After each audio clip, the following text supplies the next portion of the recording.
ਉਹਨਾਂ ਨੇ ਹੜ੍ਹ ਲਿਆਂਦੇ ਸੀਗੇ, ਆਪਾਂ ਪਿਛਲੀ ਵਾਰ ਕਿਹਾ ਸੀਗਾ ਵੀ ਕੁਦਰਤੀ ਘੱਟ ਆ, ਗੈਰ ਕੁਦਰਤੀ ਜ਼ਿਆਦਾ ਨੇ, ਵੀ ਉਹ ਸਾਰਾ ਮਿਸਮੈਨੇਜਮੈਂਟ ਆਫ ਐਸੈਟਸ ਆ, ਤੇ ਨਾਲੇ ਦੂਜੀ ਜਿਹੜੀ ਨਫ਼ਰਤ ਹੈਗੀ ਆ ਉਹਦੇ ਚੋਂ ਬਹੁਤ ਸਾਰੀਆਂ ਇਸ ਗੱਲੋਂ ਗੁਰੂ ਮਹਾਰਾਜ ਦੀ ਬਖਸ਼ਿਸ਼ ਹੈਗੀ ਆ ਕੌਮ ਉੱਤੇ ਵੀ ਸਰਕਾਰ ਤੇ ਹੱਥ ਅੱਡਣ ਨਾਲੋਂ ਇੱਕ ਭਿਖਾਰੀਆਂ ਵਾਂਗ ਠੂਠਾ ਫੜ ਕੇ ਪੰਜਾਬ ਨੇ ਜਿਹੜੀ ਹੈਗੀ ਆ ਉਹ ਇਸ ਤਰ੍ਹਾਂ ਦੀ ਕਾਰਵਾਈ ਨਹੀਂ ਕੀਤੀ। ਸੋ ਆਪਣੀ ਅਣਖ ਗੈਰਤ ਔਰ ਜੋ ਗੁਰੂ ਸਾਹਿਬ ਨੇ ਸਾਨੂੰ ਸਵੈਮਾਨ ਬਖਸ਼ਿਆ ਉਹਦੇ ਹਿਸਾਬ ਨਾਲ ਸਿੱਖ ਔਰ ਪੰਜਾਬੀ ਭਾਈਚਾਰਾ ਹੈਗਾ ਜਿਹੜਾ ਉਹ ਆਪਣੇ ਤੌਰ ਤੇ ਡਟ ਕੇ ਖੜਿਆ ਹੈਗਾ। ਇਹਦੀ ਸਾਨੂੰ ਬਹੁਤ ਖੁਸ਼ੀ ਵਾਲੀ ਗੱਲ ਹੈਗੀ ਆ। ਅਕਸਰ ਅਵਤਾਰ ਸਿੰਘ ਜੀ ਇਹ ਕਹਿ ਦਿੱਤਾ ਜਾਂਦਾ ਸੀ ਪੰਜਾਬ ਦੇ ਯੂਥ ਬਾਰੇ, ਪੰਜਾਬ ਦੇ ਨੌਜਵਾਨ ਬਾਰੇ, ਵੀ ਇਹ ਤਾਂ ਇਧਰਲੇ ਪਾਸੇ ਨੂੰ ਆ, ਵਿੱਚੇ ਉੜਤਾ ਪੰਜਾਬ, ਹੋਰ ਪਤਾ ਨਹੀਂ ਕਿੱਦਾਂ ਦੇ। ਹੁਣ ਜਦੋਂ ਇਦਾਂ ਦੀ ਭੀੜ ਪਈ ਪੰਜਾਬ ਦੇ ਉੱਤੇ 2 ਸਾਲ ਪਹਿਲਾਂ ਵੀ ਆਪਾਂ ਦੇਖਿਆ, ਤੇ ਹੁਣ ਵੀ ਜਦੋਂ ਆਪਾਂ ਦੇਖਦੇ ਆ, ਇਹ ਜਿਹੜੀਆਂ ਮਿੱਥਾਂ ਨੂੰ ਵੀ ਤੋੜਦਾ ਹੈ। ਨਹੀਂ, ਮਿੱਥਾਂ ਇਹ ਹੈਗਾ ਨਾ, ਮਿੱਥਾਂ ਸਿਰਜੀਆਂ ਕਿਹਦੇ ਵੱਲੋਂ ਗਈਆਂ ਨੇ? ਸਿੱਖ ਕੌਮ ਨੇ ਤਾਂ ਮਿੱਥਾਂ ਨਹੀਂ ਸਿਰਜੀਆਂ, ਮਿੱਥਾਂ ਸਾਡੇ ਦੁਸ਼ਮਣ ਨੇ ਸਿਰਜੀਆਂ, ਭਾਰਤੀ ਸਟੇਟ ਨੇ ਸਿਰਜੀਆਂ ਹੈਗੀਆਂ। ਉਹਦੀਆਂ ਫਿਲਮਾਂ ਨੇ, ਉਹਦੇ ਸੈਂਸਰ ਬੋਰਡ ਨੇ। ਜੇ ਉੜਦਾ ਪੰਜਾਬ ਪਾਸ ਹੋ ਸਕਦੀ ਹੈ ਤਾਂ ਜਸਵੰਤ ਸਿੰਘ ਖਾਲੜਾ ਵਾਲੀ ਫਿਲਮ ਕਿਉਂ ਨਹੀਂ ਪਾਸ ਹੋ ਸਕਦੀ? ਉਸ ਮਾਨਸਿਕਤਾ ਜੋ 1920 ਦੇ ਦੌਰਾਨ ਨਹਿਰੂ, ਗਾਂਧੀ ਤੇ ਹੋਰ ਭਾਰਤੀ ਲੀਡਰਾਂ ਨੇ ਸਿੱਖ ਮਾਨਸਿਕਤਾ ਨੂੰ ਜਿਸ ਤਰ੍ਹਾਂ ਗੁਲਾਮ ਬਣਾਇਆ, ਸੋ ਉਹ ਗੁਲਾਮੀ ਅੱਜ ਤੱਕ 2025 ਤੱਕ ਆ ਜਿਹੜੀ ਉਹ ਦੇਖੀ ਜਾ ਸਕਦੀ ਹੈਗੀ ਆ। ਸੋ ਵੀ ਉਹ ਵੈਸੇ ਨਹੀਂ ਆ ਰਹੇ, ਉਹਨਾਂ ਨੂੰ ਲਿਆਂਦਾ ਜਾ ਰਿਹਾ ਹੈਗਾ। ਸੋ ਮੈਨੂੰ ਇੱਕ ਦੋਸਤ ਮਿਲੇ ਹੈਗੇ ਆ, ਉਹਨਾਂ ਨੇ ਮੈਨੂੰ ਦੱਸਿਆ ਵੀ ਅੱਜ ਤੋਂ 25-30 ਸਾਲ ਪਹਿਲਾਂ ਉਹ ਬਿਹਾਰ ਵਾਲੇ ਪਾਸੇ ਗਏ ਸੀਗੇ, ਔਰ ਬਿਹਾਰ ਵਿੱਚ ਉਹ ਕਹਿੰਦਾ ਵੀ ਅਸੀਂ ਉੱਥੇ ਖੋਜ ਕਰੀ ਵੀ ਆਉਂਦੇ ਕਾਹਤੋਂ ਨੇ। ਉਹ ਕਹਿੰਦੇ ਵੀ ਇੱਥੇ ਕੁਝ ਲੋਕ ਆਉਂਦੇ ਆ, ਉਹ ਸਾਨੂੰ ਪੈਸੇ ਦੇ ਕੇ ਜਾਂਦੇ ਆ ਵੀ ਤੁਸੀਂ ਪੰਜਾਬ ਦਾ, ਜਿਹੜਾ ਪੰਜਾਬ ਦੇ ਪਾਣੀਆਂ ਦਾ ਹੱਕ ਪੰਜਾਬ ਦਾ ਹੈ। ਜਿਹੜਾ ਭਾਖੜਾ ਬਿਆਸ ਮੈਨੇਜਮੈਂਟ ਬੋਰਡ ਆ, ਉਹ ਭਾਖੜਾ ਪੰਜਾਬ ਦੀ ਧਰਤੀ ਤੇ ਬਣਿਆ ਹੋਇਆ। ਜਿਹੜੇ ਸਮੁੱਚੇ ਭਾਰਤ ਵਿੱਚ ਜਿਹੜੇ 50 ਤੋਂ 60 ਸਾਲ ਪੁਰਾਣੇ ਡੈਮ ਹੈਗੇ ਆ, ਉਹਨਾਂ ਦੀ ਗਿਣਤੀ 950 ਹੈਗੀ ਆ। 950 ਡੈਮਾਂ ਦਾ ਜਿਹੜਾ ਕੰਟਰੋਲ ਆ ਸੰਬੰਧਿਤ ਰਾਜਾਂ ਕੋਲ ਹੈਗਾ। ਕਿਸੇ ਵੀ ਸਟੇਟ ਦੇ ਡੈਮ ਤੇ ਕਿਸੇ ਦੂਜੇ ਰਾਜ ਦੀ ਨਾ ਭਾਈਵਾਲੀ ਆ, ਨਾ ਕੰਟਰੋਲ ਹੈਗਾ। ਸਿਰਫ ਭਾਖੜੇ ਤੇ ਜਿਹੜੀ ਹੈਗੀ ਆ 4 ਸਟੇਟਾਂ ਨੂੰ ਜਿਹੜਾ ਹੈਗਾ ਨਾਲ। ਸੋ ਉਹ ਇੱਕ ਪੰਜਾਬ ਆ, ਨਾਲ ਰਾਜਸਥਾਨ, ਹਰਿਆਣਾ ਤੇ ਦਿੱਲੀ ਨੂੰ ਜੋੜ ਦਿੱਤਾ ਗਿਆ। ਦੇਖੋ ਤੁਸੀਂ ਸਿਤਮ ਸ਼ਰੀਫੀ ਦੇਖੋ, ਜਿਹੜੇ 3 ਭਾਈਵਾਲ ਆ ਪੰਜਾਬ ਤੋਂ ਬਾਹਰੇ, ਉਹ ਤਿੰਨੇ ਇੱਕ ਥਾਂ ਵੋਟਾਂ ਪਾ ਕੇ ਸਾਨੂੰ ਮਾਲਕ ਨੂੰ ਹਰਾ ਦਿੱਤਾ। ਸੋ ਪ੍ਰਵਾਸੀ ਨੇ ਜਿਹੜੇ ਕੱਲੇ, ਉਹ ਸਿਰਫ ਇੱਥੇ ਆ ਕੇ ਆਵੇ ਵਾਸੀ ਨਹੀਂ ਰਹੇ, ਉਹ ਆਪਣੇ ਨਾਲ ਜਿਹੜੀ ਮੁਜਰਮਾਨਾ ਸੱਭਿਅਤਾ ਹੈਗੀ ਆ, ਉਹਨਾਂ ਦਾ ਸੱਭਿਆਚਾਰ ਆ, ਉਹ ਵੀ ਲੈ ਕੇ ਆ ਰਹੇ। ਸੋ ਉਹ ਭਾਰਤ ਸਰਕਾਰ ਨੇ ਇੱਕ ਡਰ ਪੈਦਾ ਕਰਿਆ ਹੋਇਆ, ਕਿਉਂਕਿ ਭਾਰਤ ਸਰਕਾਰ ਪੰਜਾਬ ਨੂੰ ਆਪਣੀ ਇੱਕ ਬਸਤੀ ਸਮਝਦੀ ਹੈ। ਡੈਮੋਕ੍ਰੇਸੀ ਦੇ ਨਾਂ ਤੇ ਇੱਕ ਧੰਦਾ ਚੱਲ ਰਿਹਾ। ਸੋ ਉਸ ਧੰਦੇ ਦੇ ਖਿਲਾਫ ਹੈ ਜਿਹੜੀ ਜੈਨਜ਼ੀ ਆ, ਇਹ ਉੱਠਣੀ ਸ਼ੁਰੂ ਆ, ਜਿਹੜੀ ਹੋ ਗਈ ਹੋਈ ਆ। ਸੋ ਬੰਗਲਾਦੇਸ਼ ਚੋਂ ਮੁੱਖ ਉਹਨੂੰ ਭਜਾਇਆ, ਤੇ ਹੁਣ ਨੇਪਾਲ ਵਿੱਚੋਂ ਜਿੰਨਾ ਬੇਪਤ ਕਰਕੇ ਮਿਸਟਰ ਸ਼ਰਮਾ ਓਲੀ ਨੂੰ ਭਜਾਇਆ ਗਿਆ। ਸੋ ਉਹ ਤੇ ਦੂਸਰਾ ਇਹ ਹੈਗਾ ਵੀ ਉੱਥੇ ਜਿਹੜਾ ਹੈਗਾ ਇੱਕ RSS ਦੀ ਤਰਜ਼ ਤੇ HSS ਹਿੰਦੂ ਸਵੈਂ ਸੇਵਕ ਸੰਘ ਆ ਜਿਹੜਾ ਉਹ ਸਿਰ ਚੁੱਕ ਰਿਹਾ ਸੀ। ਚੋਣ ਕਮਿਸ਼ਨ ਮੋਦੀ ਸਰਕਾਰ ਦੇ ਇਸ਼ਾਰਿਆਂ ਤੇ ਚੱਲਦਾ ਹੈਗਾ। ਸਮੁੱਚੀਆਂ ਇੰਟੈਲੀਜੈਂਸ ਏਜੰਸੀਆਂ ਨੇ ਜਿਹੜੀਆਂ ਉਹ ਸਿਰਫ ਪ੍ਰਧਾਨ ਮੰਤਰੀ ਨੂੰ ਬਚਾ ਕੇ ਰੱਖਣ, ਵੀ ਉਹ ਪੋਲੀਟੀਕਲੀ ਬਚਿਆ ਰਹੇ, ਉਹਦੇ ਲਈ ਕੰਮ ਕਰਦੀਆਂ ਨੇ। ਕਈ ਪਾਲਿਸੀ ਸ਼ਿਫਟ ਇੱਕ ਮਹੀਨੇ 'ਚ ਹੀ ਹੋ ਜਾਂਦੇ ਆ, ਕੋਈ 6 ਮਹੀਨੇ ਲੱਗਦੇ ਆ, ਕੋਈ ਸਾਲਾਂ ਜਾਂ ਦਹਾਕੇ ਲੱਗ ਜਾਂਦੇ ਹੈਗੇ। ਸੋ ਜਿਸ ਤਰ੍ਹਾਂ ਦੇ, ਔਰ ਅਮਰੀਕਾ ਜਿਹੜਾ ਹੈਗਾ ਆਪਣੀ ਪੋਲੀਟੀਕਲ ਪਾਲਿਸੀ ਤੇ ਇਕਨੋਮਿਕ ਪਾਲਿਸੀ ਭਾਰਤ ਤੇ ਥੋਪਣ ਲਈ ਜਿਹੜਾ ਹੈਗਾ ਵੱਡਾ ਦਬਾਅ ਪਾ ਰਿਹਾ ਹੈਗਾ ਭਾਰਤ ਦੇ।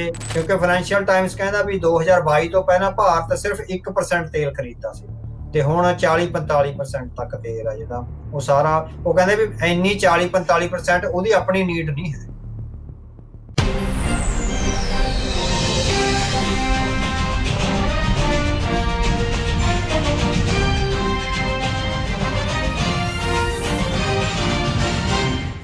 ਪੰਜਾਬੀ ਰੇਡੀਓ USA ਸੁਣ ਰਹੇ ਸਾਰੇ ਸਰੋਤਿਆਂ ਨੂੰ ਪਿਆਰ ਸਤਿਕਾਰ ਸਹਿਤ ਨਿੱਘੀ ਜਿਹੀ ਸਤਿ ਸ੍ਰੀ ਅਕਾਲ। ਸਭ ਨੂੰ ਜੀਆਂ ਨੂੰ ਆਖਦੇ ਹਾਂ। ਸੋ ਪ੍ਰੋਗਰਾਮ 'ਚ ਆਪ ਸਭ ਦਾ ਨਿੱਘਾ ਸਵਾਗਤ ਹੈ।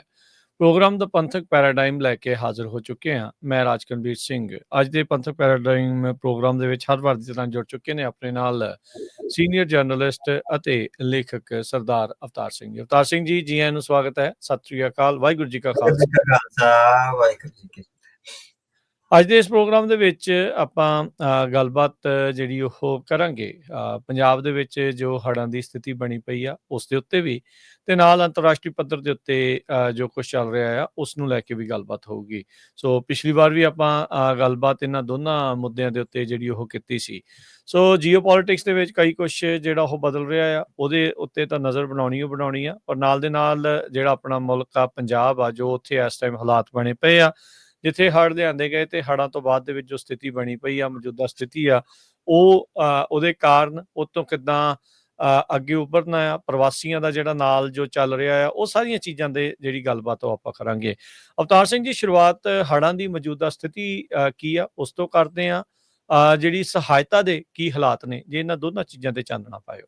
ਹਾਂਜੀ ਹਾਂਜੀ, ਇੱਕ ਤਾਂ ਜਿਹੜਾ ਉਹਨਾਂ ਨੇ ਹੜ੍ਹ ਲਿਆਂਦੇ ਸੀਗੇ, ਆਪਾਂ ਪਿਛਲੀ ਵਾਰ ਕਿਹਾ ਸੀਗਾ ਵੀ ਕੁਦਰਤੀ ਘੱਟ ਆ, ਗੈਰ ਕੁਦਰਤੀ ਜ਼ਿਆਦਾ ਨੇ, ਵੀ ਉਹ ਸਾਰਾ ਮਿਸਮੈਨੇਜਮੈਂਟ ਆਫ ਐਸੈਟਸ ਆ, ਤੇ ਨਾਲ ਹੀ ਦੂਜੀ ਜਿਹੜੀ ਨਫ਼ਰਤ ਹੈਗੀ ਆ ਉਹਦੇ ਚੋਂ ਉਹਨੂੰ ਉਹ ਰਿਫਲੈਕਟ ਕਰਦੇ ਹੈਗੇ ਆ। ਸੋ ਹੁਣ ਇਹ ਹੈਗਾ ਵੀ ਪਾਣੀ ਬੇਸ਼ੱਕ ਉਤਰ ਗਿਆ ਹੋਇਆ ਹੈ, ਪਰ ਰੇਤਾ ਬਹੁਤ ਚੜ ਗਿਆ ਖੇਤਾਂ ਵਿੱਚ, 4-4 5-5 ਫੁੱਟ 6-6 ਫੁੱਟ ਰੇਤਾ ਵੀ ਹੈਗੇ। ਹੁਣ ਜਿਹੜੇ ਜਿਹੜਾ ਕਾਰਜ ਹੋਣਾ, ਇੱਕ ਤਾਂ ਬਿਮਾਰੀਆਂ ਤੋਂ ਬਚਾਓ ਦਾ ਹੋਣਾ, ਦੂਸਰਾ ਜਿਹੜਾ ਰੇਤੇ ਨੂੰ ਸਾਫ਼ ਕਰਕੇ ਖੇਤਾਂ ਤੇ ਘਰਾਂ ਦੀ ਜਿਹੜੀ ਹੈਗੀ ਆ ਸਾਫ਼ ਸਫਾਈ, ਤੇ ਦੂਸਰਾ ਜਿਹੜੇ ਘਰ ਢਹਿ ਗਏ ਹੋਏ ਨੇ ਉਹਨਾਂ ਨੂੰ ਨਵੇਂ ਸਿਰੇ ਤੋਂ ਬਣਾਉਣਾ, ਤੇ ਜਿਨ੍ਹਾਂ ਦੇ ਘਰ ਤਬਾਹ ਹੋ ਗਏ ਨੇ ਉਹਨਾਂ ਲਈ ਸਾਰੇ ਜਿਹੜੀਆਂ ਜੀਵਨ ਦੀਆਂ ਰੋਜ਼ਮਰਾ ਦੇ ਜੀਵਨ ਦੀਆਂ ਜਿਹੜੀਆਂ ਲੋੜਾਂ ਨੇ, ਹਨਾ, ਜਿਸ ਤਰ੍ਹਾਂ ਬਿਸਤਰੇ ਵਗੈਰਾ, ਬੈੱਡ ਵਗੈਰਾ, ਹੋਰ ਜੋ ਕੁਝ ਵੀ ਘਰਾਂ ਵਿੱਚ ਹੁੰਦਾ ਹੈ, ਬਰਤਨ ਵਗੈਰਾ, ਗੈਸ ਚੁੱਲ੍ਹੇ ਵਗੈਰਾ, ਉਹ ਸਾਰਾ ਜਿਹੜਾ ਕਾਰਜ ਕਰਨਾ ਪਏਗਾ।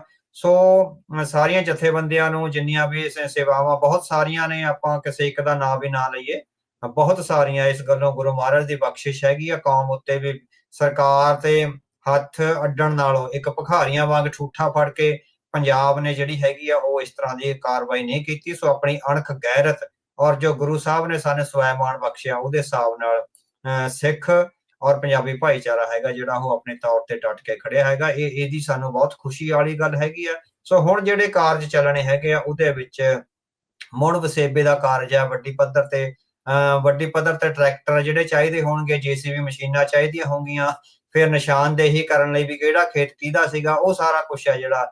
ਤੇ ਦੂਸਰਾ ਹੈਗਾ ਵੀ ਘਰਾਂ ਦੀ ਬਣਤਰ। ਸੋ ਮੈਨੂੰ ਜਿੰਨਾ ਕੋ ਮੈਂ ਐਸਟੀਮੇਟ ਲਾਇਆ ਵੀ ਉਸ ਬਾਰਡਰ ਏਰੀਆ 'ਚ ਫਿਰੋਜ਼ਪੁਰ ਵਾਲੇ ਸਮੁੱਚੇ ਬਾਰਡਰ ਤੋਂ ਲੈ ਕੇ ਅਜਨਾਲਾ ਤੇ ਇੱਧਰ ਰਮਦਾਸ ਸੈਕਟਰ ਤੱਕ ਮੇਰੇ ਹਿਸਾਬ ਨਾਲ ਹੈਗਾ ਵੀ ਚਾਹੇ ਉਹ ਬਾਰਿਸ਼ ਨਾਲ ਨਹੀਂ ਵੀ ਢਏ ਜਾਂ ਢਹਿਣ ਦੀ ਹਾਲਤ ਵਿੱਚ ਨੇ ਜਾਂ ਵੈਸੇ ਖੜੇ ਨੇ, ਲਗਭਗ 4 ਜਾਂ 5 ਲੱਖ ਘਰ ਆ ਜਿਹੜਾ, ਵੈਸੇ ਉਹ ਪਰਿਵਾਰ ਹੀ ਇੰਨੇ ਗਰੀਬ ਨੇ ਵੀ ਉਹਨਾਂ ਦਾ ਜੇ ਬਾਰਿਸ਼ ਨਾ ਵੀ ਹੁੰਦੀ ਤਾਂ ਵੀ ਆ ਜਿਹੜਾ ਉਹ ਢਹਿਣ ਵਾਲੇ ਸੀਗੇ, ਜੇ ਹੜ੍ਹ ਨਾ ਵੀ ਆਉਂਦੇ ਤਾਂ ਵੀ ਢਹਿਣ ਵਾਲੇ ਸੀ। ਸੋ ਅੱਜ ਆਪਾਂ ਸਾਰੇ ਗੁਰਸਿੱਖ ਆ, ਜਿਹੜੀ ਸਾਰੀ ਕੌਮ ਇਕੱਠੀ ਹੋਈ ਆ, ਤਾਂ ਹੜ੍ਹਾਂ ਦੇ ਬਹਾਨੇ ਚਾਹੇ ਸਹੀ, ਪਰ ਜਿਨ੍ਹਾਂ ਵੀ ਗਰੀਬ ਲੋਕਾਂ ਦੇ ਘਰ ਨੇ, ਜਿਨ੍ਹਾਂ ਕੋਲ ਰਹਿਣ ਯੋਗ ਥਾਵਾਂ ਨਹੀਂ ਨੇ, ਜਿਹੜੇ ਕਈ ਤਾਂ ਮੱਝਾਂ ਦੇ ਨਾਲ ਡੰਗਰਾਂ ਵਾਲੇ ਘਰਾਂ 'ਚ ਹੀ ਰਹਿੰਦੇ ਆ, ਥੱਲੇ ਲੇਲੀ ਪਈ ਆ ਜਾਂ ਇਸ ਤਰ੍ਹਾਂ ਦਾ ਲਿਬੜਿਆ ਹੋਇਆ। ਸੋ ਇਸ ਤਰ੍ਹਾਂ ਨਾਲ ਇੱਕ ਰਹਿਣ ਯੋਗ ਘਰ ਹੁਣ ਜੇ ਕੌਮ ਲੱਗੀ ਹੈ ਤਾਂ ਇੱਕ 2-2 ਕਮਰਿਆਂ ਦੇ ਨਾਲ ਰਸੋਈ ਤੋਂ ਬਾਥਰੂਮ ਵਗੈਰਾ ਜੋ ਵੀ ਬੇਸਿਕ ਫੈਸਿਲਿਟੀਜ਼ ਆ, 2 ਜਾਂ 3 ਕਮਰਿਆਂ ਦਾ, ਸੋ ਘਰ ਆ ਜੇ ਬਣਾ ਦਿੱਤੇ ਜਾਣ ਗਰੀਬ ਪਰਿਵਾਰਾਂ ਨੂੰ ਤਾਂ ਬਹੁਤ ਚੰਗਾ ਜਿਹੜਾ ਇਹ ਹੋਏਗਾ।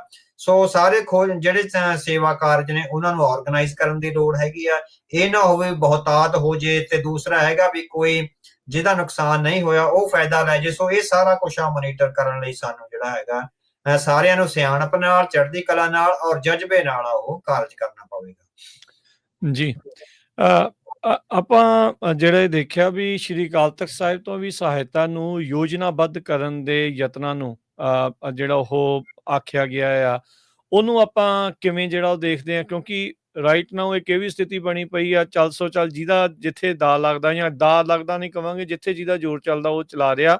ਯੋਜਨਾਬੱਧ ਨਾ ਹੋਣ ਕਰਕੇ ਬਹੁਤਾਤ, ਜਿੱਦਾਂ ਤੁਸੀਂ ਕਿਹਾ ਵੀ, ਉਹ ਜ਼ਿਆਦਾ ਹੋ ਜਾਂਦੀ ਆ। ਫਿਰ ਉਸ ਨੂੰ ਸਮੱਗਰੀ ਨੂੰ ਪਹੁੰਚਾਉਣਾ ਜਾਂ ਜਿੱਥੇ ਕਿਹੜੀ ਜ਼ਰੂਰਤ ਆ ਉਸ ਨੂੰ ਯੋਜਨਾਬੱਧ ਕਰਨਾ ਜ਼ਰੂਰੀ ਆ। ਸੋ ਅਕਾਲ ਤਖਤ ਸਾਹਿਬ ਤੋਂ ਇਦਾਂ ਦਾ ਜਿਹੜਾ ਕਹਿਣਾ ਹੈ ਉਹਨੂੰ ਕਿਵੇਂ ਦੇਖਿਆ ਜਾਂਦਾ ਹੈ? ਹਾਂਜੀ ਹਾਂਜੀ, ਸੋ ਸ਼੍ਰੀ ਅਕਾਲ ਤਖਤ ਸਾਹਿਬ ਤੇ ਪਿਛਲੇ ਦਿਨੀ ਸਾਰੀਆਂ ਸੇਵਾ ਕਰ ਰਹੀਆਂ ਜਥੇਬੰਦੀਆਂ ਤੇ ਸਾਰੇ ਸਿੰਘਾਂ ਦੀ ਇੱਕ ਵੱਡੀ ਮੀਟਿੰਗ ਜਥੇਦਾਰ ਸਾਹਿਬਾਨ ਦੀ ਰਹਿਨਮਾਈ ਹੇਠ ਹੋਈ ਆ। ਉੱਥੇ ਇੱਕ ਵੈਬਸਾਈਟ ਲਾਂਚ ਕੀਤੀ ਗਈ ਹੈ, ਸਰਕਾਰੇ ਖਾਲਸਾ। ਸੋ ਇਹ ਸਾਡੇ ਕੌਮੀ ਜਜ਼ਬੇ ਦਾ ਪ੍ਰਤੀਕ ਹੈਗਾ ਸਰਕਾਰੇ ਖਾਲਸਾ, ਵੀ ਅਸੀਂ ਜਿਹੜਾ ਹੈਗਾ ਭਾਰਤ ਸਰਕਾਰ ਤੋਂ ਕਿਸੇ ਕਿਸਮ ਦੀ ਭੀਖ ਨਹੀਂ ਮੰਗਣੀ। ਸੋ ਸ਼੍ਰੀ ਅਕਾਲ ਤਖਤ ਦੀ ਰਹਿਨਮਾਈ ਹੇਠ ਸਰਕਾਰੇ ਖਾਲਸਾ ਦਾ ਜਿਹੜਾ ਕਨਸੈਪਟ ਹੈਗਾ ਉਹ ਸਾਹਮਣੇ ਆਇਆ ਹੈਗਾ। ਉਸ ਦੇ ਅਧੀਨ ਹੀ ਸਾਰੀਆਂ ਜਥੇਬੰਦੀਆਂ ਨੂੰ ਆਰਗੇਨਾਈਜ਼ ਕਰਕੇ ਜਿਹੜਾ ਹੈਗਾ ਸੇਵਾ ਦੇ ਕਾਰਜ ਆ ਜਿਹੜੇ ਕੀਤੇ ਜਾਣਗੇ। ਸੋ ਇਹ ਬਹੁਤ ਵਧੀਆ ਗੱਲ ਹੈਗੀ ਵੀ ਜਿਹੜਾ ਸਿੱਖ ਕੌਮੀ ਦਾ ਜਜ਼ਬਾ ਹੈ, ਸਿੱਖ ਕੌਮੀਅਤ ਦਾ ਇੱਕ ਧਾਰਮਿਕ ਜਜ਼ਬਾ ਹੈ ਜਿਹੜਾ, ਉਸ ਅਧੀਨ ਆ ਜਿਹੜੇ ਸਾਰੇ ਸੇਵਾ ਕਾਰਜ ਕੀਤੇ ਜਾਂਦੇ ਹੈਗੇ ਆ। ਤਾਂ ਉਹਦੇ ਨਾਲ ਜਿੱਥੇ ਪੰਥਕ ਏਕਤਾ ਕਾਇਮ ਹੋਏਗੀ, ਜਿੱਥੇ ਇੱਕ ਜਜ਼ਬਾ ਕਾਇਮ ਹੋਏਗਾ ਵੀ ਸਾਡੀ ਆਪਣੀ ਸਰਕਾਰ ਕਦੇ ਹੁੰਦੀ ਸੀ, ਸਾਡਾ ਜਿਹੜਾ ਉਹ ਸਾਮਰਾਜ ਖੋਇਆ, ਜਿਹੜਾ ਵੱਡੀ ਸਲਤਨਤ ਖੋਈ ਹੈਗੀ ਆ, ਉਹਦੀ ਜਿਹੜੀਆਂ ਦੁਬਾਰਾ ਤੋਂ ਜਿਹੜੇ ਸੁਪਨੇ ਆ ਔਰ ਰੀਝਾਂ ਨੇ ਉਹ ਪ੍ਰਜਵਲਿਤ ਹੋਣਗੀਆਂ। ਤੇ ਦੂਸਰਾ ਇਹ ਹੋਏਗਾ ਵੀ ਸਾਡਾ ਜਿਹੜਾ ਆਪਣੀਆਂ ਸਾਡੀਆਂ ਸੰਸਥਾਵਾਂ ਨੇ। ਸੋ ਸਰਕਾਰਾਂ ਤੋਂ ਬਿਨਾਂ, ਔਰ ਅਸੀਂ ਕਿਉਂਕਿ ਸਰਕਾਰੀ ਜਿਹੜੀਆਂ ਫੰਡਿੰਗਸ ਵਗੈਰਾ ਆਉਂਦੀਆਂ ਉਹਦੇ ਵਿੱਚੋਂ 80% ਆ ਜਿਹੜਾ ਉਹ ਕਰਪਸ਼ਨ ਵਿੱਚ ਚਲਿਆ ਜਾਂਦਾ ਹੈ, ਸਿਰਫ 20% ਆ ਜਿਹੜਾ ਲੱਗਦਾ ਹੈ। ਪਰ ਜਿਹੜਾ ਗੁਰੂ ਕਾ ਖਾਲਸਾ, ਸਾਡੀਆਂ ਸਿੱਖ ਸੰਸਥਾਵਾਂ ਜਿੰਨੀ ਵੀ ਸੇਵਾ ਕਰਨਗੀਆਂ, ਉਹ ਸਾਨੂੰ ਲੱਗਦਾ ਹੈਗਾ ਵੀ ਸਾਰੀਆਂ 100 ਦੀਆਂ 100% ਆ ਜਿਹੜੀਆਂ ਉਹ ਲੱਗਣਗੀਆਂ। ਹਾਂ, ਕੁਛ ਇਹ ਹੁੰਦਾ ਵੀ ਜਿਸ ਤਰ੍ਹਾਂ ਕੁਛ ਫੰਡਿੰਗ ਆ ਤੇਲ ਦੇ ਖਰਚਿਆਂ 'ਚ ਚਲੇਗੀ, ਜਾਂ ਕਈ ਵਾਰੀ ਇਹ ਹੁੰਦਾ ਵੀ ਤੁਹਾਡੇ ਕੋਲ ਜਿਹੜੇ ਹੈਗੇ ਆ ਵੀ ਵਲੰਟੀਅਰ ਨਹੀਂ ਨੇ, ਕੁਛ ਤੁਸੀਂ ਪੇਡ ਵਲੰਟੀਅਰ ਆ ਜਿਹੜੇ ਲੈ ਰਹੇ ਹੋਗੇ ਕਾਰਜ ਕਰਨ ਲਈ। ਸੋ ਇਸ ਕਿਸਮ ਦੀ ਉਹਨਾਂ ਦੀ ਪੇਮੈਂਟ ਵਗੈਰਾ ਦੇ ਕਾਰਜ ਹੋ ਸਕਦੇ ਆ, ਪਰ ਕੋਈ ਕਰਪਸ਼ਨ ਨਹੀਂ ਹੋਏਗੀ, ਹੈ ਨਾ। ਸੋ ਇੱਕ ਬਾਬਾ ਜੀ ਨੇ ਉਹਨਾਂ ਨੇ 500 ਕਰੋੜ ਰੁਪਏ ਦਾ, ਸਰਹਾਲੀ ਵਾਲੇ ਬਾਬਾ ਜੀ ਨੇ ਉਹਨਾਂ ਨੇ 500 ਕਰੋੜ ਦਾ ਵਾਅਦਾ ਕੀਤਾ ਹੈ। ਸੋ ਜੇ 500 ਕਰੋੜ ਜਿਸ ਤਰ੍ਹਾਂ ਸਾਰੀ ਸਾਫ਼ ਸਫਾਈ ਲਈ ਜਾਂ ਘਰਾਂ ਨੂੰ ਪ੍ਰਬੰਧ ਕਰਨ ਲਈ, ਉਹ ਸਮੁੱਚੇ ਬਾਰਡਰ ਏਰੀਆ 'ਚ ਫਿਰੋਜ਼ਪੁਰ ਤੋਂ ਲੈ ਕੇ ਰਮਦਾਸ ਸੈਕਟਰ ਤੱਕ ਜੇ ਉਹ 4-5 ਲੱਖ ਘਰ ਹੈ, ਜੇ ਉਹ ਚੰਗੇ ਬਣ ਜਾਣ, ਤਾਂ ਸਾਨੂੰ ਲੱਗਦਾ ਹੈਗਾ ਵੀ ਜਿਹੜਾ ਇੱਕ ਤਾਂ ਸਰਕਾਰੇ ਖਾਲਸਾ ਦਾ ਜਿਹੜੀ ਹੈਗੀ ਆ ਪ੍ਰਵਾਨਗੀ ਹੋ ਜਾਏਗੀ, ਤੇ ਸਰਕਾਰੇ ਖਾਲਸਾ ਦਾ ਜਿਹੜਾ ਕਨਸੈਪਟ ਆ ਅਗਲੇ ਸਮੇਂ ਦੌਰਾਨ ਅਸੀਂ ਕੋਈ ਵੀ ਕਾਰਜ ਕਰਨਾ ਹੈਗਾ ਤਾਂ ਸਰਕਾਰੇ ਖਾਲਸਾ ਦੇ ਕਨਸੈਪਟ ਅਧੀਨ ਕਰਿਆ ਜਾ ਸਕਦਾ, ਜਿਹਦੇ ਨਾਲ ਤੁਹਾਡੇ ਆਪਣੇ ਜਜ਼ਬੇ, ਆਪਣੀਆਂ ਜਿਹੜੀਆਂ ਰੀਝਾਂ, ਆਪਣੇ ਸੁਪਨੇ ਆ, ਤੇ ਭਵਿੱਖ ਵਿੱਚ ਸਰਕਾਰੇ ਖਾਲਸਾ ਜਿਹੜਾ ਸਿਰਜਣ ਦਾ ਸਾਡਾ ਸੁਪਨਾ ਹੈ, ਉਹਨੂੰ ਪੂਰੀਆਂ ਕੀਤਾ ਜਾ ਸਕਦਾ ਹੈ। ਜੀ, ਬਿਲਕੁਲ। ਇਹ ਜਜ਼ਬਾ ਜਿਹੜਾ ਉਹ ਰਹਿ ਕੇ ਨਜ਼ਰ ਆਉਂਦਾ ਆ, ਨਜ਼ਰ ਜਿਹੜਾ ਉਹ ਪੈਂਦਾ ਆ, ਤੇ ਇਹਦੇ ਨਾਲ ਬਾਕੀਆਂ ਦਾ ਵੀ ਜਿਹੜਾ ਹੌਸਲਾ ਹੈ ਉਸ ਦੇ ਵਿੱਚ ਵੱਧਦਾ ਆ। ਅਕਸਰ ਅਵਤਾਰ ਸਿੰਘ ਜੀ, ਇਹ ਕਹਿ ਦਿੱਤਾ ਜਾਂਦਾ ਸੀ ਪੰਜਾਬ ਦੇ ਯੂਥ ਬਾਰੇ, ਪੰਜਾਬ ਦੇ ਨੌਜਵਾਨ ਬਾਰੇ, ਵੀ ਇਹ ਤਾਂ ਇਧਰਲੇ ਪਾਸੇ ਨੂੰ ਆ, ਵਿੱਚੇ ਉੜਤਾ ਪੰਜਾਬ, ਹੋਰ ਪਤਾ ਨਹੀਂ ਕਿੱਦਾਂ ਦੇ ਜਿਹੜੇ ਕਹਿ ਲਓ ਵੀ ਮਾੜੀ ਸ਼ਬਦਾਂ ਦੇ ਨਾਲ, ਸ਼ਬਦਾਵਲੀ ਦੇ ਨਾਲ ਜਿਹੜਾ ਉਹਨਾਂ ਨੂੰ ਸੰਬੋਧਿਤ ਕੀਤਾ ਜਾਂਦਾ, ਜਿਹੜਾ ਉਹ ਰਿਹਾ, ਸਾਰੇ ਜਿਹੜੇ ਉਸ ਦੇ ਵਿੱਚ ਸ਼ਾਮਲ ਜਿਹੜੇ ਉਹ ਰਹੇ ਨੇ। ਹੁਣ ਜਦੋਂ ਇਦਾਂ ਦੀ ਭੀੜ ਪਈ ਪੰਜਾਬ ਦੇ ਉੱਤੇ, 2 ਸਾਲ ਪਹਿਲਾਂ ਵੀ ਆਪਾਂ ਦੇਖਿਆ, ਤੇ ਹੁਣ ਵੀ ਜਦੋਂ ਆਪਾਂ ਦੇਖਦੇ ਹਾਂ, ਇਹ ਜਿਹੜੀਆਂ ਮਿੱਥਾਂ ਨੂੰ ਵੀ ਤੋੜਦਾ ਹੈ। ਨਹੀਂ, ਮਿੱਥਾਂ ਇਹ ਹੈਗਾ ਨਾ, ਮਿੱਥਾਂ ਸਿਰਜੀਆਂ ਕਿਹਦੇ ਵੱਲੋਂ ਗਈਆਂ ਨੇ? ਸਿੱਖ ਕੌਮ ਨੇ ਤਾਂ ਮਿੱਥਾਂ ਨਹੀਂ ਸਿਰਜੀਆਂ, ਮਿੱਥਾਂ ਸਾਡੇ ਦੁਸ਼ਮਣ ਨੇ ਸਿਰਜੀਆਂ, ਭਾਰਤੀ ਸਟੇਟ ਨੇ ਸਿਰਜੀਆਂ ਹੈਗੀਆਂ। ਉਹਦੀਆਂ ਫਿਲਮਾਂ ਨੇ, ਉਹਦੇ ਸੈਂਸਰ ਬੋਰਡ ਨੇ। ਜੇ ਉੜਦਾ ਪੰਜਾਬ ਪਾਸ ਹੋ ਸਕਦੀ ਹੈ, ਤਾਂ ਜਸਵੰਤ ਸਿੰਘ ਖਾਲੜਾ ਵਾਲੀ ਫਿਲਮ ਕਿਉਂ ਨਹੀਂ ਪਾਸ ਹੋ ਸਕਦੀ?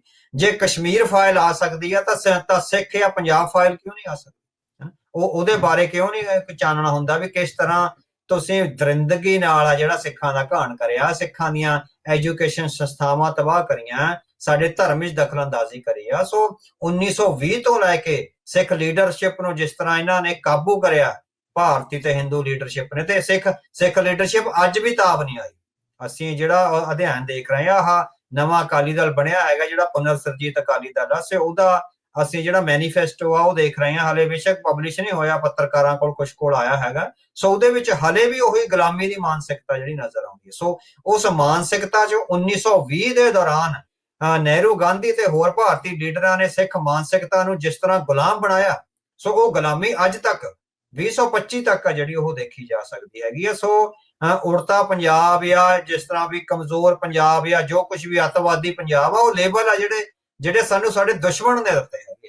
ਸੋ ਸਿੱਖ ਕੌਮ ਨੇ ਨਹੀਂ ਦਿੱਤੇ। ਸਿੱਖ ਕੌਮ ਆਪਣੇ ਬੱਚਿਆਂ ਨੂੰ, ਜੇ ਉਹ ਬੱਚੇ ਗਲਤ ਰਾਹਾਂ ਤੇ ਚਲੇ ਵੀ ਗਏ ਆ, ਅਸੀਂ ਆਪਣੇ ਪੁੱਤਰਾਂ ਵਾਂਗ ਉਹਨਾਂ ਨੂੰ ਦੇਖਿਆ, ਅਸੀਂ ਤਿਲ ਮਰਦਿਆਂ ਦੇਖਿਆ ਉਹਨਾਂ ਨੂੰ। ਸੋ ਉਹਨਾਂ ਦੀ ਚੀਸ ਨੂੰ ਅਸੀਂ ਆਪਣੀ ਚੀਸ ਬਣਾ ਕੇ ਜਿੱਦਾਂ ਜੀਵੇ ਆ, ਅਸੀਂ ਉਹ ਰਾਤਾਂ ਨੇ ਜਿਹੜੀਆਂ ਵੀ ਅਣਸੌਏ ਹਨਾ, ਵੀ ਅਣਉਣੀਂਦੇ ਵਿੱਚ ਆ ਜਿਹੜੀਆਂ ਉਹ ਕੱਟੀਆਂ ਨੇ, ਵੀ ਸਾਡੇ ਬੱਚੇ ਆ ਜਿਹੜੇ ਕਿਸੇ ਸਾਜ਼ਿਸ਼ ਦਾ ਸ਼ਿਕਾਰ ਹੋ ਗਏ ਆ, ਜਿਹੜੇ ਉਹ ਇੱਕ ਤਰ੍ਹਾਂ ਨਾਲ ਮੌਤ ਨੂੰ ਮੂੰਹ ਲਾ ਰਹੇ ਹੈਗੇ। ਸੋ ਅਸੀਂ ਯਤਨ ਕਰੇ, ਸਾਡੀ ਕੌਮ ਨੇ ਯਤਨ ਕਰੇ ਵੀ ਕਿਸੇ ਨਾ ਕਿਸੇ ਤਰ੍ਹਾਂ ਮੋੜ ਆਉਣ।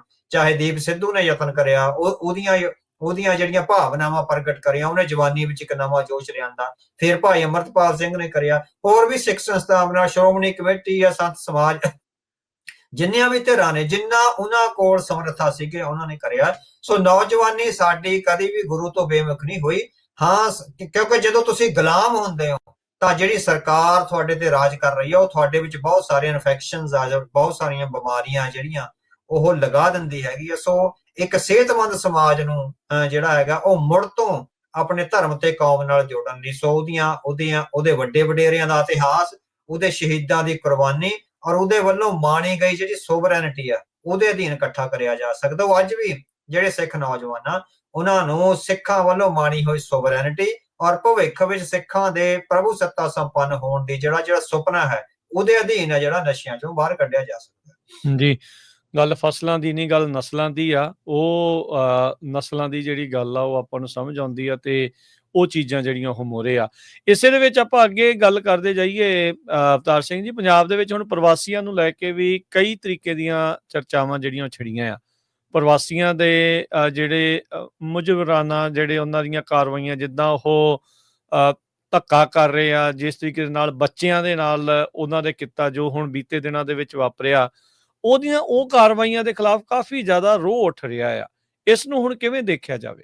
ਹਾਂਜੀ ਹਾਂਜੀ, ਸੋ ਬਹੁਤ ਲੰਮੇ ਸਮੇਂ ਤੋਂ ਸਾਡੀ, ਕਿਉਂਕਿ ਅਸੀਂ ਆਪਣੀ ਪ੍ਰਭੂ ਸੱਤਾ ਦੀ ਲੜਾਈ ਲੜ ਰਹੇ ਹਾਂ, ਸੋਵਰੈਨਿਟੀ ਦੀ ਲੜਾਈ ਲੜ ਰਹੇ ਹਾਂ। ਸੋ ਪ੍ਰਭੂ ਸੱਤਾ ਦੀ ਲੜਾਈ ਵਿੱਚ ਘੱਟੋ ਘੱਟ ਪੰਜਾਬ ਵਿੱਚ ਸਿੱਖਾਂ ਦੀ ਜਿਹੜੀ ਗਿਣਤੀ ਹੈਗੀ ਆ ਉਹ ਬਾਕੀਆਂ ਆਬਾਦੀਆਂ ਨਾਲੋਂ ਵੱਧ ਰਹਿਣੀ ਜ਼ਰੂਰੀ ਹੈਗੀ ਆ। ਸੋ ਇਹ ਇੱਕ ਟੈਕਨੀਕਲ ਤੇ ਪੋਲੀਟੀਕਲ ਪੁਆਇੰਟ ਹੈਗਾ ਨਾ।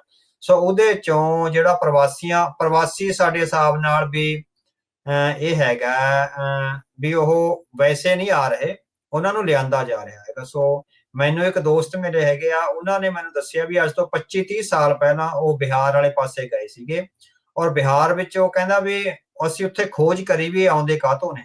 ਉਹ ਕਹਿੰਦੇ ਵੀ ਇੱਥੇ ਕੁਝ ਲੋਕ ਆਉਂਦੇ ਆ, ਉਹ ਸਾਨੂੰ ਪੈਸੇ ਦੇ ਕੇ ਜਾਂਦੇ ਆ ਵੀ ਤੁਸੀਂ ਪੰਜਾਬ ਜਾਓ, ਹਨਾ। ਉਹ ਕਹਿੰਦੇ ਵੀ ਅਸੀਂ ਉਹਨਾਂ ਨੂੰ ਪੁੱਛਿਆ ਵੀ ਕੌਣ ਲੋਕ ਨੇ, ਕਹਿੰਦੇ ਵੀ ਸਾਨੂੰ ਨਹੀਂ ਪਤਾ, ਵੀ ਅਣਪਛਾਤੇ ਲੋਕ ਆਉਂਦੇ ਆ, ਹਨਾ।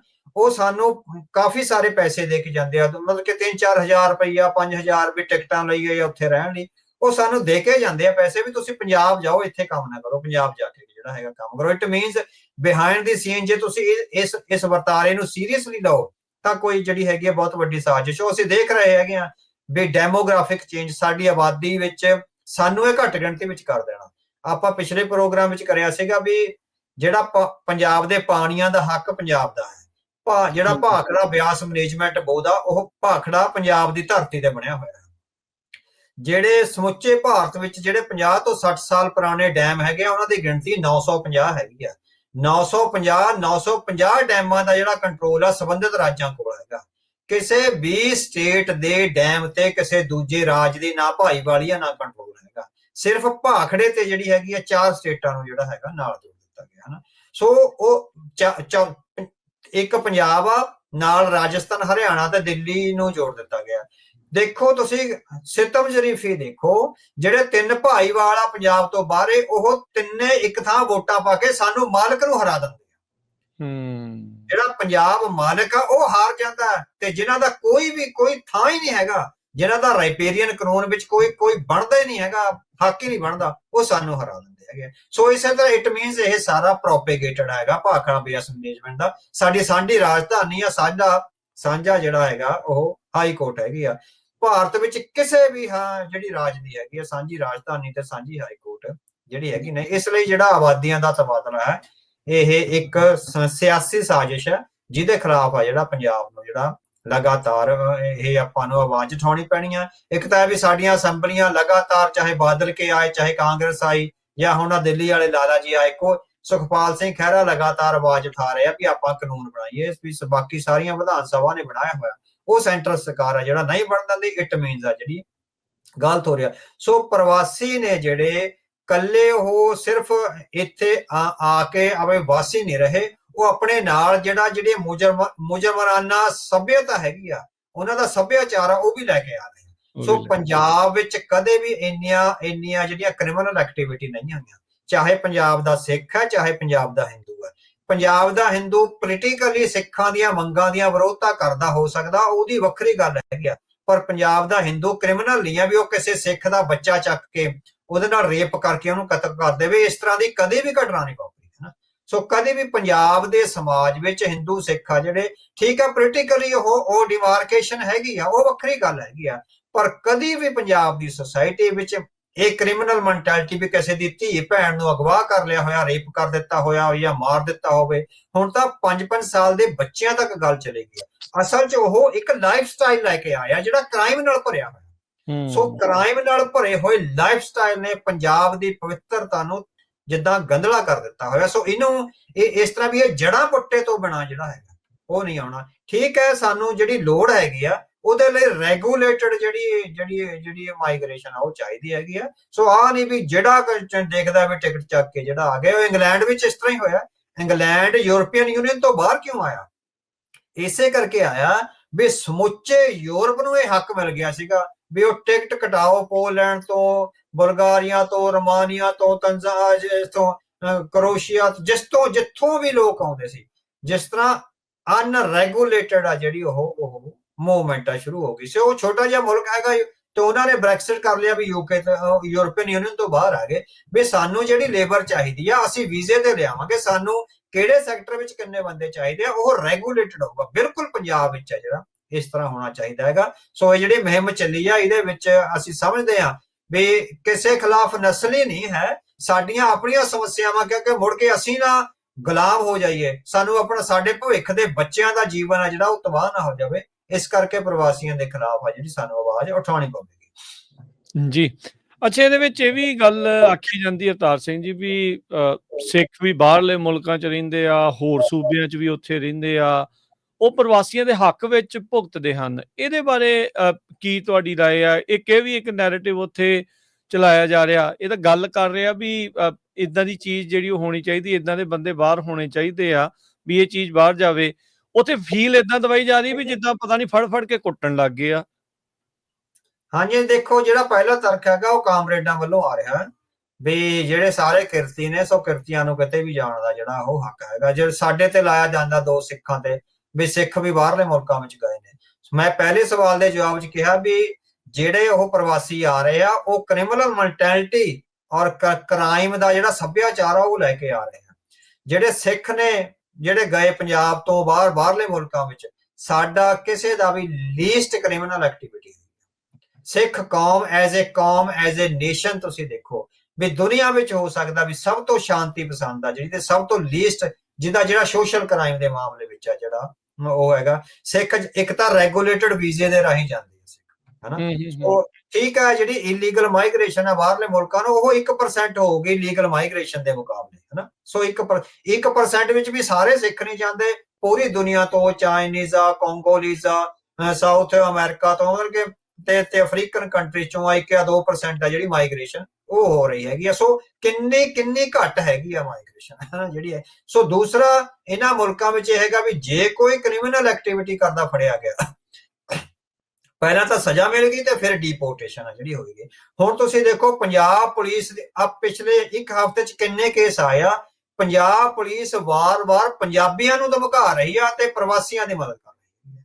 ਇਹਨਾਂ ਵਿਦੇਸ਼ੀ ਮੁਲਕਾਂ ਵਿੱਚ ਇਹ ਨਹੀਂ ਹੁੰਦਾ, ਜਿਹਨੇ ਵੀ ਜ਼ੁਲਮ ਕਰਿਆ ਹੈਗਾ ਉਹ ਜਿਹੜਾ ਹੈਗਾ ਉਹਨੂੰ ਸਜ਼ਾ ਜਿਹੜੀ ਮਿਲਦੀ ਹੈਗੀ ਆ। ਇੱਥੇ ਜਰਮਨ ਵਿੱਚ ਮੇਰੇ ਦੋਸਤ ਰਹਿੰਦੇ ਸੀ, ਉਹਨਾਂ ਨੇ ਦੱਸਿਆ, ਉਹ ਕਹਿੰਦਾ ਵੀ ਸਾਨੂੰ ਇਮੀਗ੍ਰੇਸ਼ਨ ਵਾਲਿਆਂ ਤੇ ਪੁਲਿਸ ਵਾਲਿਆਂ ਨੇ ਜਰਮਨ ਨੇ ਨਾ ਸਾਰੀਆਂ ਵੀ ਕਿਹੜੀਆਂ ਜਿਹੜੀਆਂ ਕਮਿਊਨਿਟੀਜ਼ ਆ ਰਹੀਆਂ ਉਹਨਾਂ ਕਮਿਊਨਿਟੀਜ਼ ਦੀ ਸਾਰੇ ਰਿਕਾਰਡ ਆ ਉਹ ਸਾਈਕੋਲੋਜੀਕਲੀ ਰੀਡ ਕਰਦੇ ਆ ਕਮਿਊਨਿਟੀਆਂ ਦੀਆਂ ਆਦਤਾਂ ਨੂੰ, ਹਨਾ। ਉਹਨਾਂ ਦੇ ਵੱਖ-ਵੱਖ ਕਮਿਊਨਿਟੀ ਵੀ ਅਫਗਾਨੀ ਕਮਿਊਨਿਟੀ ਦੀਆਂ ਕੀ ਆਦਤਾਂ, ਮਤਲਬ ਕਿ ਐਜ਼ ਏ ਨੇਸ਼ਨ ਕੀ ਆਦਤਾਂ ਨੇ, ਸਮੁੱਚੀ ਕਮਿਊਨਿਟੀ ਦੀਆਂ, ਪਾਕਿਸਤਾਨੀ ਦੀਆਂ ਕੀ ਆ, ਸਾਊਥ ਅਫਰੀਕਨ ਕੰਟੀਨੈਂਟ ਤੋਂ ਜਾਂ ਅਫਰੀਕਨ ਕੰਟੀਨੈਂਟ ਤੋਂ ਆਏ ਉਹਨਾਂ ਦੀ ਕੀ ਆ, ਯੂਰਪੀਅਨ ਦੀਆਂ ਕੀ ਆ, ਇੰਡੀਅਨਸ ਦੀਆਂ ਕੀ ਆ। ਉਹ ਕਹਿੰਦਾ ਮੈਨੂੰ ਉਸ ਵਿਅਕਤੀ ਨੇ ਦੱਸਿਆ ਸੀਗਾ ਜਿਹੜਾ ਉਹਨਾਂ ਦੀ ਇਮੀਗ੍ਰੇਸ਼ਨ ਨਾਲ ਸੰਬੰਧਿਤ ਹੈ ਵੀ ਸਾਡੇ ਕੋਲ ਸਾਰੀਆਂ ਦੀਆਂ ਐਕਟੀਵਿਟੀਜ਼ ਆ। ਉਹ ਕਹਿੰਦਾ ਵੀ ਤੁਹਾਡੇ ਸਿੱਖਾਂ ਬਾਰੇ ਸਾਡੇ ਕੋਲ ਇਹ ਹੈਗਾ ਵੀ ਇਹ ਕ੍ਰਾਈਮ ਨਹੀਂ ਕਰਦੇ, ਲੋਕ ਛਿਪ ਕੇ ਕੰਮ ਜ਼ਰੂਰ ਕਰਦੇ ਆ, ਇਲੀਗਲ ਕੰਮ ਜ਼ਰੂਰ ਕਰਦੇ ਆ, ਵੀ ਸਾਡੇ ਕੋਲ ਇਹ ਜਾਣੀ ਉਹਨਾਂ ਨੇ ਹਰ ਕੌਮ ਦਾ ਤੇ ਹਰ ਕਮਿਊਨਿਟੀ ਦੀਆਂ ਕੀ ਆਦਤਾਂ ਨੇ ਉਹ ਰੱਖੀਆਂ ਹੋਈਆਂ। ਸੋ ਇਟ ਮੀਨਸ ਸਿੱਖ ਆ ਜਿਹੜੇ ਲੀਸਟ ਤੋਂ ਲੀਸਟ ਜਿਹੜੀ ਸੋਸ਼ਲ ਕ੍ਰਿਮੀਨਲ ਐਕਟੀਵਿਟੀ ਆ ਉਹਦੇ ਵਿੱਚ ਸ਼ਾਮਲ ਹੋਣਗੇ। ਸੋ ਅਸੀਂ ਕੋਈ ਜਿਹੜੇ ਬਾਹਰਲੇ ਮੁਲਕਾਂ 'ਚ ਆਏ ਹੈਗੇ ਆ, ਅਸੀਂ ਕ੍ਰਿਮੀਨਲ ਮੈਂਟੈਲਿਟੀ ਲੈ ਕੇ ਨਹੀਂ ਆਏ। ਜਿਹੜੇ ਪੰਜਾਬ ਵਿੱਚ ਪ੍ਰਵਾਸੀ ਆ ਰਹੇ ਆ ਉਹ ਕ੍ਰਿਮੀਨਲ ਮੈਂਟੈਲਿਟੀ ਲੈ ਕੇ ਆ ਰਹੇ ਆ।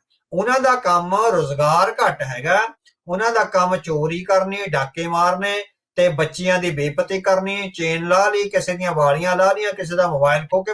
ਇਹ ਜਿਹੜੇ ਸੋਸ਼ਲ ਕ੍ਰਾਈਮ ਆ ਪੰਜਾਬ ਵਿੱਚ ਪਿਛਲੇ 20-22 ਸਾਲਾਂ ਦੌਰਾਨ ਜਦੋਂ ਤੋਂ ਇਹ ਮੁਹਿੰਮ ਤੇਜ਼ ਹੋਈ ਆ ਭਾਰਤੀ ਜਨਤਾ ਪਾਰਟੀ ਦੀ ਸਰਕਾਰ ਦੇ ਨਾਲ ਉਦੋਂ ਵਧੀ ਹੈਗੀ ਆ। ਸੋ ਜਿਹੜੇ ਸਿੱਖ ਪ੍ਰਵਾਸੀ ਨੇ ਬਾਹਰਲੇ ਮੁਲਕਾਂ ਵਿੱਚ ਉਹਨਾਂ ਨੂੰ ਪੰਜਾਬ ਦੇ ਜਿਹੜੇ ਬਿਹਾਰ ਤੋਂ ਪ੍ਰਵਾਸੀ ਆ ਰਹੇ ਆ ਉਹਨਾਂ ਨਾਲ ਮਿਲਾ ਕੇ ਦੇਖਣਾ ਬਿਲਕੁਲ ਜਿਹੜਾ ਹੈਗਾ ਗਲਤ ਹੈਗਾ।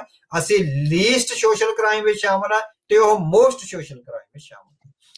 ਇਹ ਭਾਰਤ ਦੀ ਜਿਹੜੀ ਇੱਕ ਕਾਓ ਬੈਲਟ ਦੀ ਸਮੱਸਿਆ ਹੈ। ਹੁਣ ਤੁਸੀਂ ਦੇਖੋ ਵੀ ਇਹੀ ਜਦੋਂ ਮਹਾਰਾਸ਼ਟਰ ਵਾਲੇ ਇਹਨਾਂ ਨੂੰ ਇਹਦਾ ਕਹਿੰਦੇ ਆ ਉਦੋਂ ਇਹ ਕਾਮਰੇਡ ਵੀ ਉਦੋਂ ਕੁਛ ਨਹੀਂ ਬੋਲਦੇ, ਉਦੋਂ ਸਾਰੇ ਜਾਣੇ ਚੁੱਪ ਜਿਹੜੀ ਉਹ ਵੱਟ ਜਾਂਦੇ ਆ। ਹੁਣ ਜਦੋਂ 5 ਸਾਲ ਦੇ ਬੱਚੇ ਦੇ ਨਾਲ ਏਡਾ ਬੇਰਹਿਮ ਵਰਤਾਰਾ ਜਿਹੜਾ ਉਹ ਵਾਪਰੇਗਾ, ਇੱਕ ਵੀਡੀਓ ਉੱਥੇ ਦੇ ਪਤਾ ਨਹੀਂ CM ਦੀ ਆਈ ਸੀ ਕਹਿੰਦੇ ਵੀ ਇੰਨੇ ਰੋਜ਼ ਨਿਆਣੇ ਜੰਮਦੇ, ਉਹਨਾਂ ਦੇ ਲੱਡੂ ਖਾਏ, ਇੱਕ ਮਰ ਗਿਆ ਤੇ ਤਾਂ ਕੀ ਹੋਇਆ।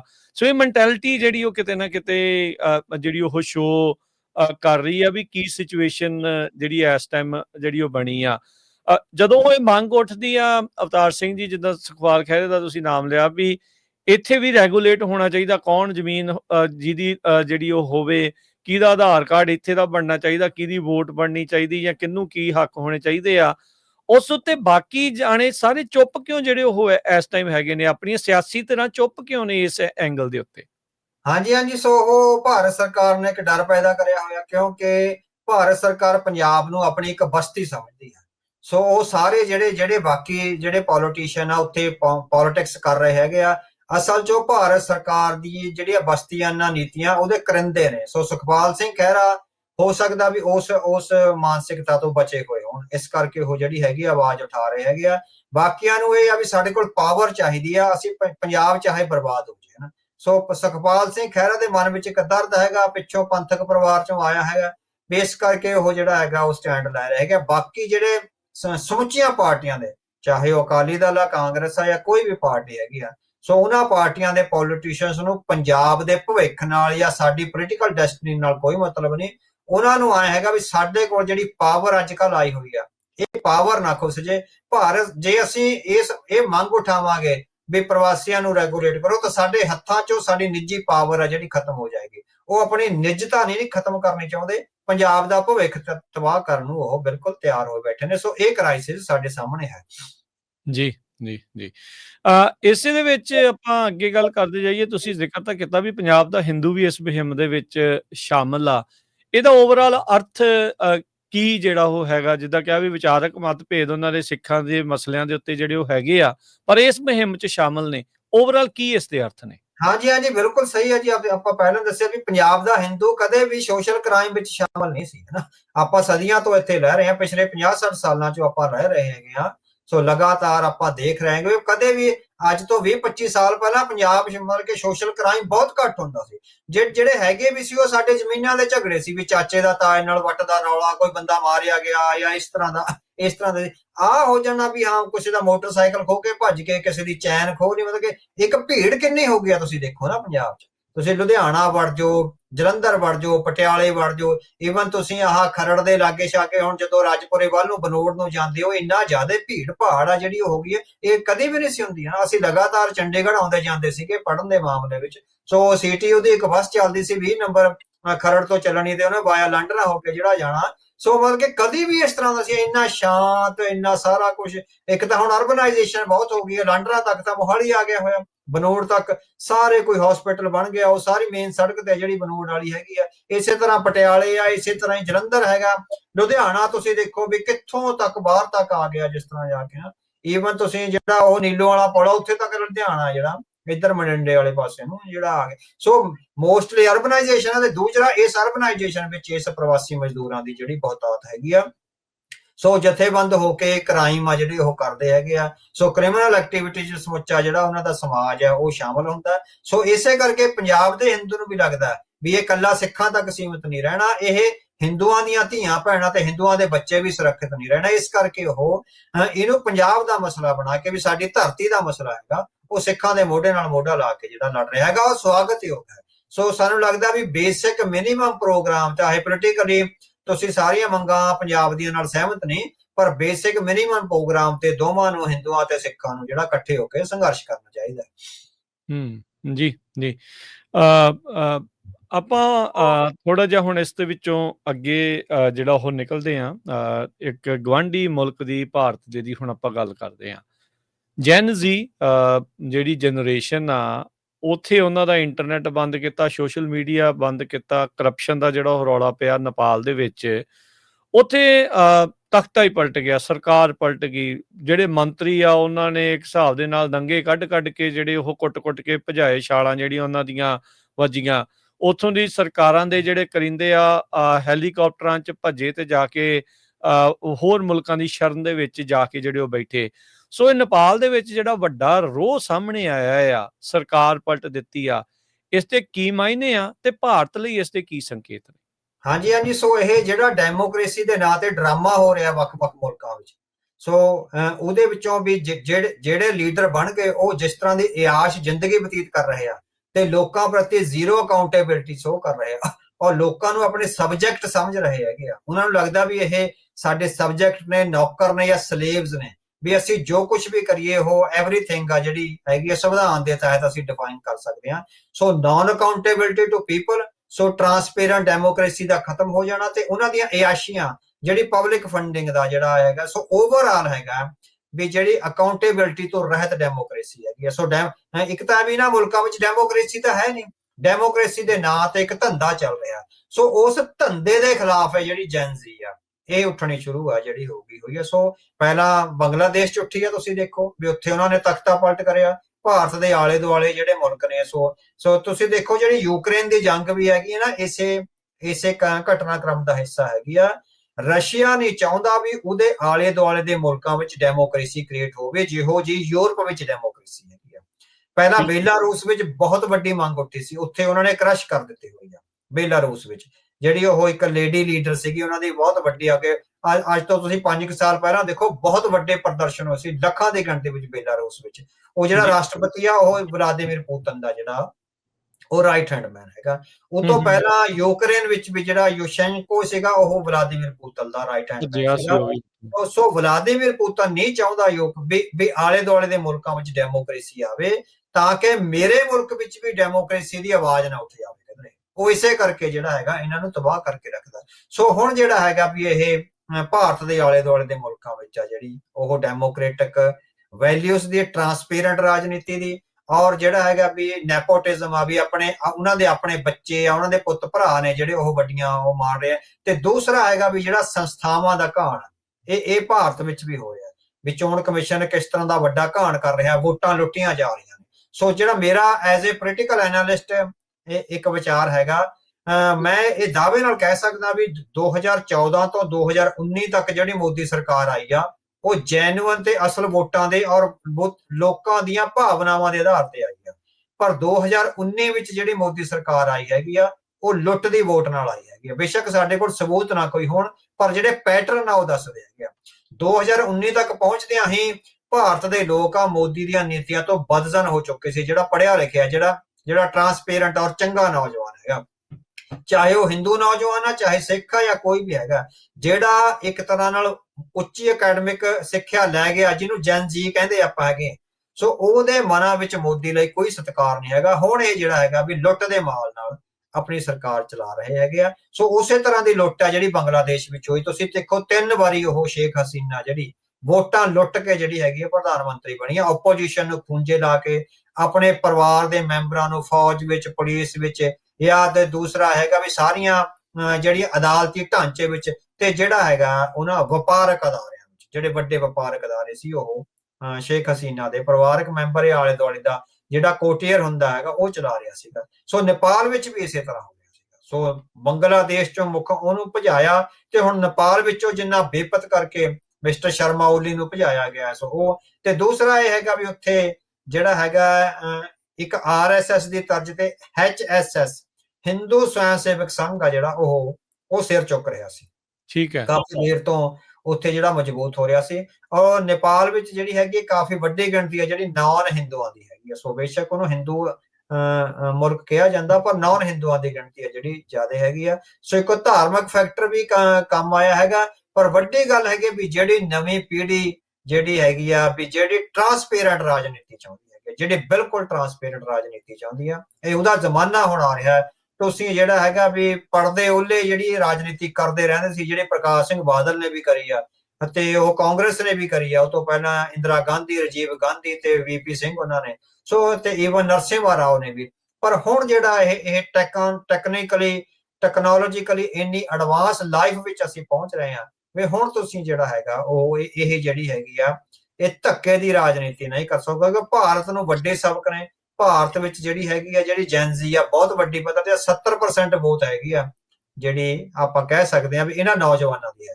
ਸੋ ਇਹ ਨੌਜਵਾਨ ਜਿਹੜੇ ਡੈਮੋਕ੍ਰੈਟਿਕ ਵੈਲਿਊਜ਼ ਨੂੰ ਅਪਣਾਏ ਹੋਏ ਨੇ, ਜਿਹੜੇ ਵੱਡੀ ਗਿਣਤੀ ਵਿੱਚ ਆਪਾਂ ਕਹਿ ਸਕਦੇ ਆ ਵੀ ਉਹ ਡੈਮੋਕ੍ਰੇਸੀ ਜਿਹੜੀ ਵੈਸਟਰਨ ਡੈਮੋਕ੍ਰੇਸੀ ਦੀਆਂ ਜਿਹੜੀਆਂ ਲਿਬਰਲ ਵੈਲਿਊਜ਼ ਆ ਉਹਦੇ ਨਾਲ ਉਹ ਆਪਾਂ ਕਹਿ ਸਕਦੇ ਆ ਵੀ ਇੰਟਰੈਕਟ ਹੋ ਰਹੇ ਹੈਗੇ ਆ। ਸੋ ਉਹ ਕੁਝ ਨਹੀਂ ਪਤਾ ਵੀ ਭਾਰਤ ਵਿੱਚ ਕਦੋਂ ਉਹ ਜਿਹੜਾ ਹੈਗਾ ਵੱਡਾ ਅਵਾਲ ਸਾਹਮਣੇ ਆਵੇ। ਭਾਰਤ ਵਿੱਚ ਉਹੀ ਕੁਝ ਹੋ ਰਿਹਾ, ਜਿਹੜੀ ਸੁਪਰੀਮ ਕੋਰਟ ਤੱਕ ਦੇ ਜੱਜ ਨੇ ਜਿਹੜੇ, ਉਹ ਮੋਦੀ ਸਰਕਾਰ ਦੇ ਇਸ਼ਾਰਿਆਂ ਤੇ ਚੱਲਦੇ ਹੈਗੇ ਆ। ਚੋਣ ਕਮਿਸ਼ਨ ਮੋਦੀ ਸਰਕਾਰ ਦੇ ਇਸ਼ਾਰਿਆਂ ਤੇ ਚੱਲਦਾ ਹੈਗਾ। ਸਮੁੱਚੀਆਂ ਇੰਟੈਲੀਜੈਂਸ ਏਜੰਸੀਆਂ ਨੇ ਜਿਹੜੀਆਂ, ਉਹ ਸਿਰਫ ਪ੍ਰਧਾਨ ਮੰਤਰੀ ਨੂੰ ਬਚਾ ਕੇ ਰੱਖਣ, ਵੀ ਉਹ ਪੋਲੀਟੀਕਲੀ ਬਚਿਆ ਰਹੇ, ਉਹਦੇ ਲਈ ਕੰਮ ਕਰਦੀਆਂ ਨੇ। ਤੇ ਜਿਹੜੇ ਡਿਵੈਲਪਮੈਂਟ ਦੇ ਪ੍ਰੋਜੈਕਟ ਆ, ਉਹ ਸਾਰੇ ਜਿਹੜੇ ਹੈਗੇ ਆ ਵੱਡੀ ਰਿਸ਼ਵਤਖੋਰੀ ਔਰ ਜਿਹੜਾ ਹੈਗਾ ਉਹ ਘਾਟੇ ਵਾਲੇ ਸੌਦੇ ਸਾਬਤ ਹੋ ਰਿਹਾ। ਤੇ ਇਕਨੋਮੀ ਆ ਜਿਹੜੀ ਮੈਨੀਪੂਲੇਟ ਹੋ ਰਹੀ ਹੈ। 96% ਫੋਰਨ ਡਾਇਰੈਕਟ ਇਨਵੈਸਟਮੈਂਟ ਪਿਛਲੇ 6 ਮਹੀਨਿਆਂ 'ਚ ਖਤਮ ਹੋਈ ਹੈਗੀ ਆ। ਸੋ ਤਾਂ ਹੀ ਉਹ ਚੀਨ ਵੱਲ ਆ ਜਿਹੜਾ ਰੁਖ ਕਰ ਰਿਹਾ। ਭਾਰਤ ਦੀ ਸਮੁੱਚੀ ਇਕਨੋਮੀ ਫੋਰਨ ਡਾਇਰੈਕਟ ਇਨਵੈਸਟਮੈਂਟ ਤੋਂ ਬਿਨਾਂ ਨਹੀਂ ਚੱਲ ਸਕਦੀ। ਉਹਦੀ ਲੋਕਲ ਇਕਨੋਮੀ ਇਹ ਵਿੱਚ ਇੰਨਾ ਜ਼ੋਰ ਨਹੀਂ ਹੈ, ਉਹ ਲੱਤਾਂ ਭਾਰ ਨਹੀਂ ਚੱਲਦੀਆਂ ਵੀ ਦੇਸ਼ ਨੂੰ ਲੋਕਲ ਇਕਨੋਮੀ ਨਾਲ ਚਲਾਇਆ ਜਾ ਸਕੇ। ਹਾਲਾਂਕਿ ਚਾਈਨਾ ਦੀ ਜਿਹੜੀ ਇਕਨੋਮੀ ਹੈਗੀ ਆ, ਚਾਈਨਾ ਜਿਹੜੀ ਹੈਗੀ ਆ ਲੋਕਲ ਕੰਜ਼ੰਪਸ਼ਨ ਰਾਹੀਂ ਆਪਣਾ ਬਿਜ਼ਨਸ ਮਾਡਲ ਉਸਾਰ ਰਿਹਾ।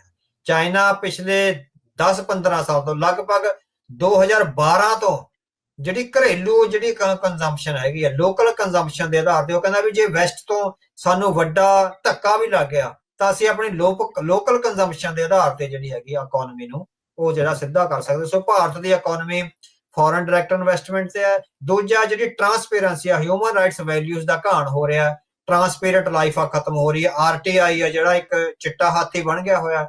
ਸੋ ਕਿਸੇ ਦੀ ਵੀ, ਤੇ ਜਿਹੜਾ ਹੈਗਾ ਪੁਲਿਸ ਰਾਜ, ਤੇ ਜਿਹੜਾ ਇਹ ਇੱਕ ਤਰ੍ਹਾਂ ਨਾਲ ਇੱਕ ਬਹੁ ਗਿਣਤੀ ਦਾ ਜਿਹੜਾ ਰਾਜ ਆ ਉਹ ਚੱਲ ਰਿਹਾ। ਇਹਦੇ ਵਿੱਚੋਂ ਚਾਹੇ ਹਿੰਦੂ ਨੌਜਵਾਨ ਹੋਣਗੇ ਜਾਂ ਹੋਰ ਧਰਮਾਂ ਦੇ ਨੌਜਵਾਨ ਹੋਣਗੇ, ਜਿਹੜੀ ਜੈਨਜ਼ੀ ਹੈਗੀ ਆ, ਜਿਹੜੇ ਟਰਾਂਸਪੇਰੈਂਟ ਰਾਜਨੀਤੀ ਔਰ ਲਿਬਰਲ ਵੈਲਿਊਜ਼ ਨੂੰ ਅਪਣਾਏ ਹੋਏ ਆ, ਉਹ ਇੱਕ ਦਿਨ ਜ਼ਰੂਰ ਉੱਠਣਗੇ। ਬੇਸ਼ੱਕ ਪਹਿਲੇ 4-5 ਸਾਲਾਂ ਦੌਰਾਨ ਮੋਦੀ ਰਜੀਵ ਨੇ ਹਿੰਦੂਵਾਦ ਦਾ ਜਿਹੜਾ ਪੱਤਾ ਖੇਲ ਕੇ ਨੌਜਵਾਨਾਂ ਦੇ ਮਨਾਂ ਨੂੰ ਭ੍ਰਸ਼ਟ ਕਰ ਲਿਆ ਸੀ, ਪਰ ਭਾਰਤ ਦੇ ਲੋਕ ਇੰਨੇ ਜ਼ਿਆਦਾ ਖਤਰਨਾਕ, ਹਲੇ ਇਹ ਬਹੁਤ ਵੱਡੀ ਗਿਣਤੀ ਵਿੱਚੋਂ ਲੋਕ ਨੇ ਜਿਹੜੇ ਐਂਟੀਬਾਡੀਜ਼ ਨੇ, ਜਿਹੜੇ ਡੈਮੋਕ੍ਰੈਟਿਕ ਵੈਲਿਊਜ਼ ਨੂੰ ਅਪਣਾਏ ਹੋਏ ਨੇ। ਸੋ ਸਾਨੂੰ ਲੱਗਦਾ ਹੈਗਾ ਵੀ ਭਾਰਤ ਵਿੱਚ ਵੱਡਾ ਉਬਾਲ ਆਏਗਾ। ਸੋ ਇਹ ਜਿਹੜਾ ਬੰਗਲਾਦੇਸ਼ ਔਰ ਜਿਹੜੀ ਨੇਪਾਲ ਵਰਗੀ ਸਥਿਤੀ ਆ, ਕਿਸੇ ਵੀ ਟਾਈਮ, ਜੇ ਇੱਕਦਮ ਨਹੀਂ ਤਾਂ 6 ਮਹੀਨੇ, ਸਾਲ, 2 ਸਾਲ ਨੂੰ ਪੈਦਾ ਹੋ ਸਕਦੀ ਹੈ।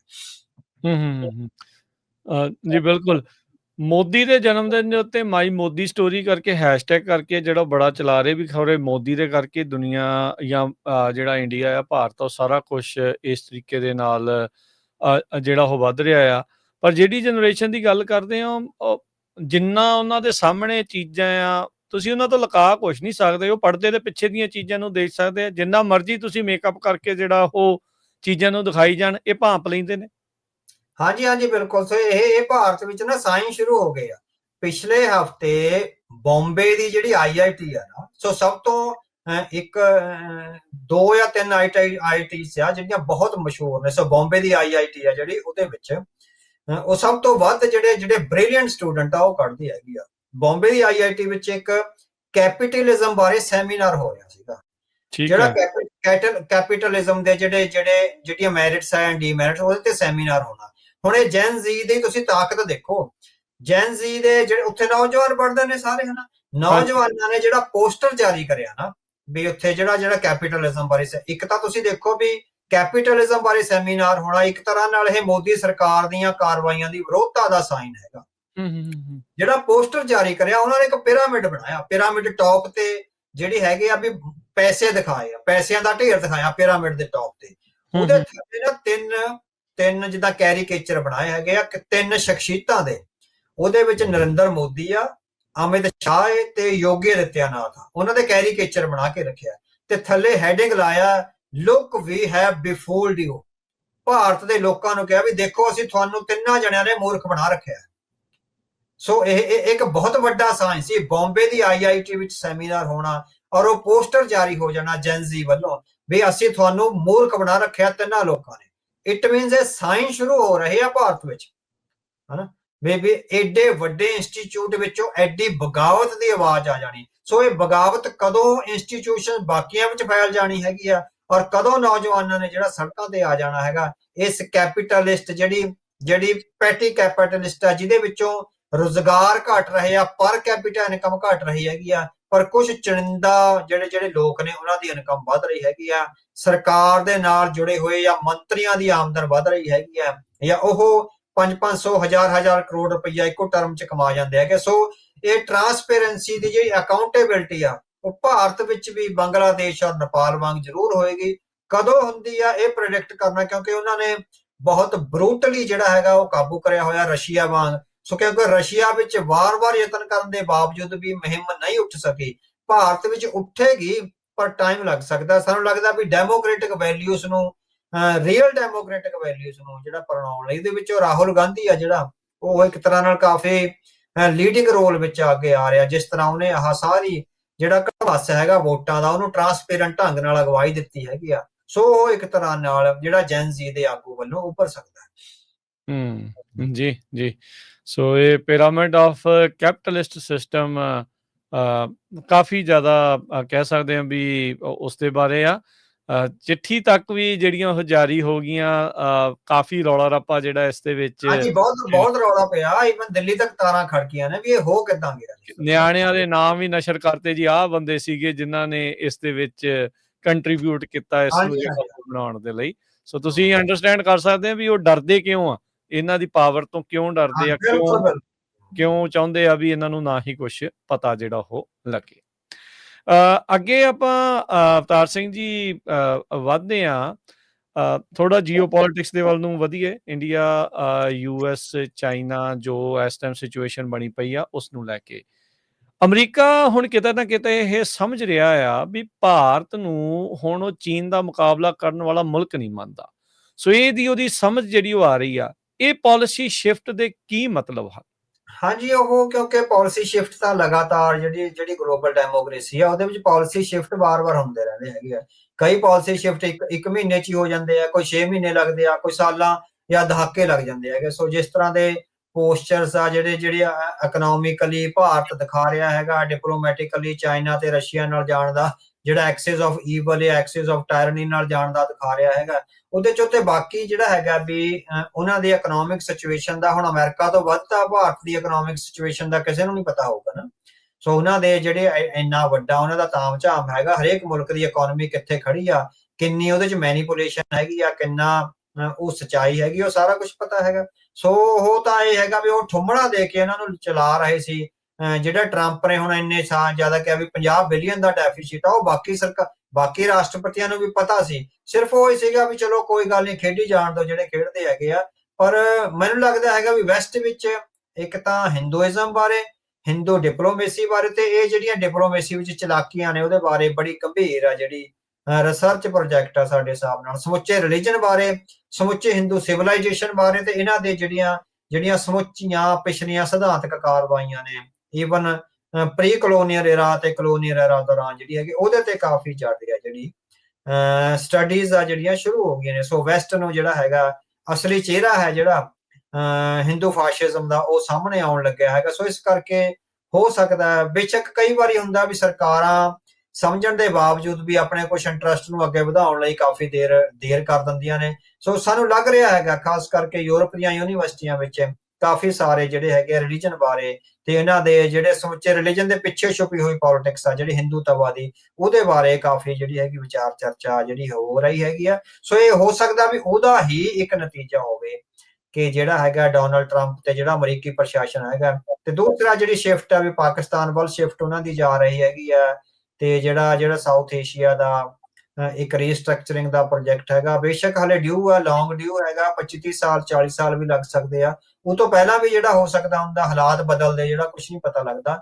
ਪਰ ਇਹ ਅਲਾਈਜ਼ ਦੀ ਜਿਹੜਾ ਅਮਰੀਕਾ ਤੇ ਇੰਡੀਆ ਦਾ ਅਲਾਈ ਸੀਗਾ ਵੀ ਐਂਟੀ ਚਾਈਨਾ ਓਵਰਵੇਟ ਉਹ ਕਰਦੇ ਸੀਗੇ, ਉਹ ਜਿਹੜਾ ਹੈਗਾ ਮਾਮਲਾ ਧੁੰਦਲਾ ਪੈਂਦਾ ਜਾ ਰਿਹਾ ਹੈਗਾ। ਸੋ ਉਹਦੇ ਵਿੱਚੋਂ ਇੰਡੀਆ ਦੀ ਆਪਣੀਆਂ ਵੀ ਕਮਜ਼ੋਰੀਆਂ ਨੇ, ਤੇ ਦੂਸਰਾ ਹੈਗਾ ਵੀ ਉਹਦਾ ਜਿਹੜਾ ਰਿਲਾਇੰਸ ਆ ਵੀ ਉਹ ਜਿਹੜਾ ਚੇਂਜ ਕਰਨਾ, ਵਾਰ-ਵਾਰ ਚੇਂਜ ਕਰਨਾ, ਉਹਦੇ ਕਰਕੇ ਸਾਨੂੰ ਲੱਗ ਰਿਹਾ ਹੈਗਾ ਵੀ ਅਮਰੀਕਾ ਜਿਹੜਾ ਹੈਗਾ ਲੰਬੇ ਸਮੇਂ ਤੱਕ, ਇੱਕ ਤਾਂ ਜਿਹੜਾ ਆਹ ਯੂਰਪ ਨੇ ਉਹਦੇ ਤੇ ਪਾਬੰਦੀਆਂ ਲਾਈਆਂ ਨੇ, ਤੇ ਦੂਸਰਾ ਜਿਹੜੀ ਡਿਪਲੋਮੈਟਿਕ ਐਫਰਟਸ ਵਿੱਚ ਇਹ ਆ ਰਿਹਾ ਹੈਗਾ ਵੀ ਡੋਨਲਡ ਟਰੰਪ ਉੱਪਰੋਂ ਤਾਂ ਜਿਹੜਾ ਹੈਗਾ ਉਹਨੂੰ ਵਧਾਈਆਂ ਦੇ ਰਹੇ ਨੇ ਜਾਂ ਕਾਫੀ ਕੁਝ ਕਰ ਰਹੇ ਆ, ਪਰ ਬਿਹਾਈਂਡ ਦੀ ਸੀਨ ਜਿਹੜੇ ਡਿਪਲੋਮੈਟਸ ਆ ਉਹ ਦੱਸ ਰਹੇ ਹੈਗੇ ਵੀ ਉਹ ਜਿਹੜੀ ਹੈਗੀ ਵੀ ਫੇਸ ਟੂ ਫੇਸ ਮੀਟਿੰਗ ਆ ਜਿਹੜੀ ਹੋ ਰਹੀ ਹੈ, ਬੜੀ ਕਰੂਸ਼ੀਅਲ ਮੀਟਿੰਗਸ ਹੋ ਰਹੀਆਂ ਨੇ।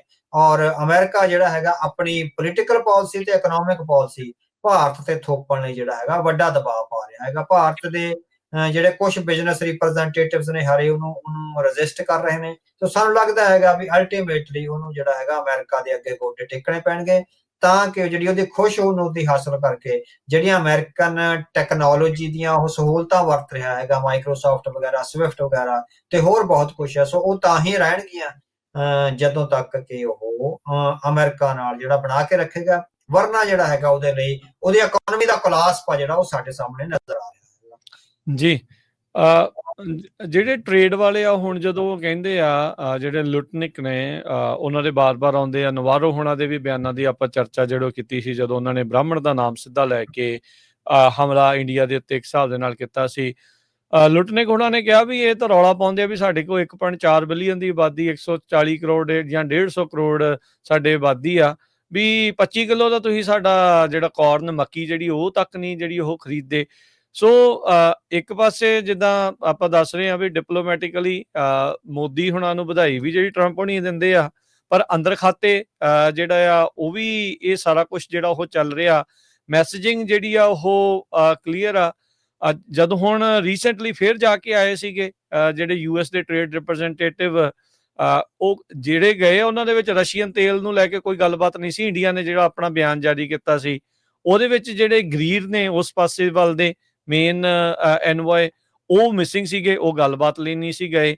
ਅੱਗੇ ਇਹ ਵੀ ਹੁੰਦਾ ਸੀਗਾ ਅਵਤਾਰ ਸਿੰਘ ਜੀ ਵੀ US ਨੂੰ ਇੱਕ ਇਕੱਲਾ ਐਂਬੈਸਡਰ ਮਿਲਦਾ ਹੁੰਦਾ ਸੀ, ਹੁਣ ਸਾਊਥ ਈਸਟ ਏਸ਼ੀਆ ਸਾਰੇ ਮੁਲਕਾਂ ਦੇ ਲਈ ਇੱਕ ਬੰਦਾ ਜਿਹੜਾ ਟਰੰਪ ਹੁਣੀ ਜਿਹੜੇ ਉਹ ਲਾ ਰਹੇ ਆ। ਸੋ ਭਾਰਤ ਲਈ ਇਹ ਕੀ ਸੰਕੇਤ ਨੇ ਇਹ ਸਾਰੀਆਂ ਚੀਜ਼ਾਂ ਦੇ ਵਿੱਚ? ਹਾਂਜੀ, ਸੋ ਮੈਨੂੰ ਲੱਗਦਾ ਹੈਗਾ ਵੀ ਸਾਊਥ ਏਸ਼ੀਆ ਤੇ ਫਿਰ ਫੋਕਸ ਆ ਜਿਹੜਾ ਗਲੋਬਲ ਡਿਪਲੋਮੈਸੀ ਦਾ ਉਹ ਵੱਧਦਾ ਜਾ ਰਿਹਾ ਹੈਗਾ। ਸੋ ਇੱਕ ਤਾਂ ਮਿਡਲ ਈਸਟ ਵਿੱਚ ਜਿਹੜਾ ਕੜਵਾਸ ਪਿਆ ਹੋਇਆ, ਦੋਹਾ ਤੇ ਹਮਲਾ ਹੋਇਆ, ਸੋ ਇਜ਼ਰਾਈਲ ਦੇ ਜਿਹੜੇ ਵਾਧੇ ਹੋਏ ਕਦਮ ਹੈਗੇ ਆ। ਹਲੇ ਇਹ ਵੀ ਆ ਰਿਹਾ ਹੈਗਾ ਵੀ ਡੋਨਾਲਡ ਟਰੰਪ ਆ ਜਿਹੜੇ ਉਹ ਸਹਿਮਤ ਨਹੀਂ ਸੀ ਦੋਹਾ ਉੱਤੇ ਅਟੈਕ ਕਰਨਾ, ਕਿਉਂਕਿ ਦੋਹਾ ਬੜਾ ਸੇਫ ਹੈਵਨ ਹੈਗਾ ਅਮਰੀਕਾ ਦਾ ਔਰ ਜਿਹੜੀਆਂ ਅਮਰੀਕਨ ਇੰਟਰਸਟ ਨੂੰ ਅੱਗੇ ਵਧਾਉਣ ਦਾ।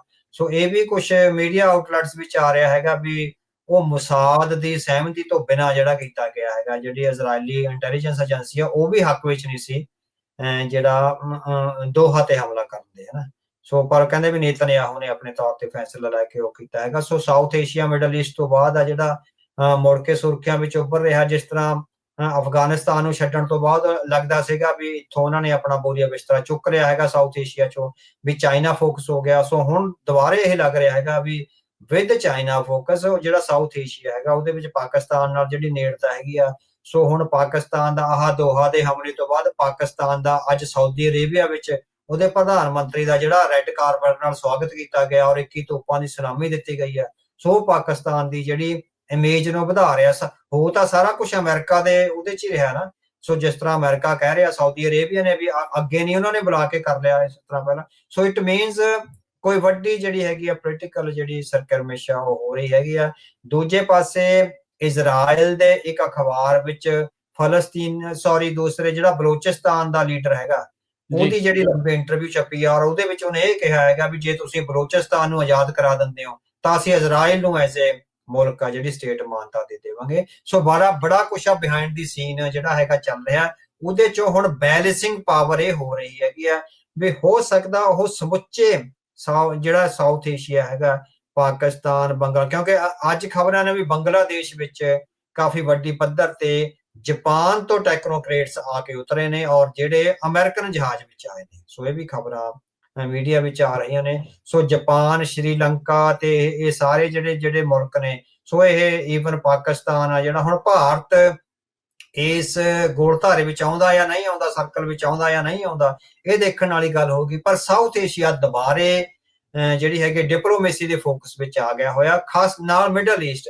ਸੋ ਇੱਕ ਕਲੱਬ ਵੀ ਬਣ ਰਿਹਾ ਹੈਗਾ, ਸਾਨੂੰ ਲੱਗਦਾ ਹੈਗਾ ਵੀ ਉਹਦੇ ਵਿੱਚੋਂ ਪਾਕਿਸਤਾਨ ਮੋਹਰੀ ਭੂਮਿਕਾ ਵਿੱਚ ਅੱਜ ਹੈਗਾ। ਸੋ ਕੱਲ ਹੋਵੇ ਜਾਂ ਨਾ ਹੋਵੇ ਵੱਖਰੀ ਗੱਲ ਆ, ਡਿਪਲੋਮੇਸੀ ਹਰ ਰੋਜ਼ ਚੇਂਜ ਹੁੰਦੀ ਹੈਗੀ ਆ। ਸੋ ਮਿਡਲ ਈਸਟ ਦੀ ਜਿਹੜੀ ਸਿਕਿਉਰਿਟੀ ਪ੍ਰੋਬਲਮ ਆ ਉਹਦੇ ਵਿੱਚ ਪਾਕਿਸਤਾਨ ਤੇ ਤੁਰਕੀ ਦਾ ਕਾਫੀ ਵੱਡੀ ਪੱਧਰ ਤੇ ਜਿਹੜਾ ਹੱਥ ਹੋਣ ਦੀਆਂ ਸੰਭਾਵਨਾਵਾਂ ਜਿਹੜੀਆਂ ਨਜ਼ਰ ਆ ਰਹੀਆਂ ਨੇ। ਸੋ ਅਗਲੇ ਇੱਕ ਅੱਧੇ ਮਹੀਨੇ ਵਿੱਚ ਆ ਸਾਰੀ ਸਿਕਿਉਰਿਟੀ ਤੇ ਪੋਲੀਟੀਕਲ ਜਿਹੜਾ ਟ੍ਰਾਇੰਗਲ ਹੈਗਾ ਇਹ ਅਨਫੋਲਡ ਹੋਵੇਗੀ। ਫਾਈਨੈਂਸ਼ੀਅਲ ਟਾਈਮ ਨੇ ਭਾਰਤ ਦੀ ਤੇਲ ਲੌਬੀ ਉੱਤੇ ਰੂਸੀ ਜੰਗ ਨੂੰ ਸਹਾਇਤਾ ਦੇਣ ਦੇ ਦੋਸ਼ ਜਿਹੜਾ ਉਹ ਲਾਇਆ ਆ।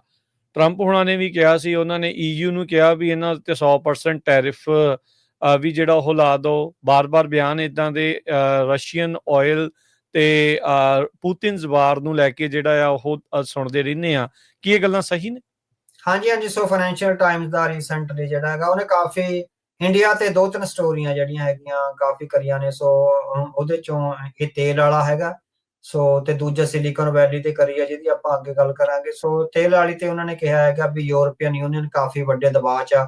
ਉਹ ਕਹਿੰਦਾ ਵੀ ਭਾਰਤ ਕਿਉਂਕਿ ਪੰਪ ਕਰ ਰਿਹਾ ਹੈਗਾ ਮਨੀ ਰਸ਼ੀਆ ਨੂੰ, ਸੋ ਜਿਹਦਾ ਕਰਕੇ ਸਾਨੂੰ ਰਿਟੈਲੀਏਟ ਕਰਨ ਲਈ ਸਾਨੂੰ ਬਿਲੀਅਨਸ ਆਫ ਡਾਲਰਸ ਆ ਜਿਹੜੇ ਯੂਰਪੀਅਨ ਕੰਟਰੀਜ਼ ਤੇ ਅਮਰੀਕਾ ਨੂੰ ਯੂਕਰੇਨ ਦੀ ਸਹਾਇਤਾ ਲਈ ਦਿੱਤੇ ਜਾ ਰਹੇ ਆ। ਸੋ ਜਦੋਂ ਤੱਕ ਰੂਸ ਦੀ ਆਰਥਿਕਤਾ ਟੁੱਟਦੀ ਨਹੀਂ ਹੈਗੀ, ਉੱਥੇ ਉਹਦੇ ਵਿੱਚ ਫੌਜੀ ਤਾਕਤ ਕਮਜ਼ੋਰ ਨਹੀਂ ਹੁੰਦੀ, ਸੋ ਜੇ ਰੂਸ ਲਗਾਤਾਰ ਵੱਧਦਾ ਚਲਿਆ ਜਾਂਦਾ, ਹੁਣ ਤਾਂ ਤੁਸੀਂ ਦੇਖੋ ਵੀ ਪੋਲੈਂਡ ਤੱਕ ਵੀ ਥੋੜੀਆਂ ਪਿਛਲੇ ਦਿਨੀ ਉਹ ਕੁਝ ਡਰੋਨ ਆ ਡਿੱਗੇ ਆ, ਉੱਥੇ ਪੋਲੈਂਡ ਦੀ ਸਿਕਿਉਰਿਟੀ ਦਾ ਵੀ ਖਤਰਾ ਖੜਾ ਹੋਇਆ ਯੂਰਪ ਨੂੰ, ਹਨਾ।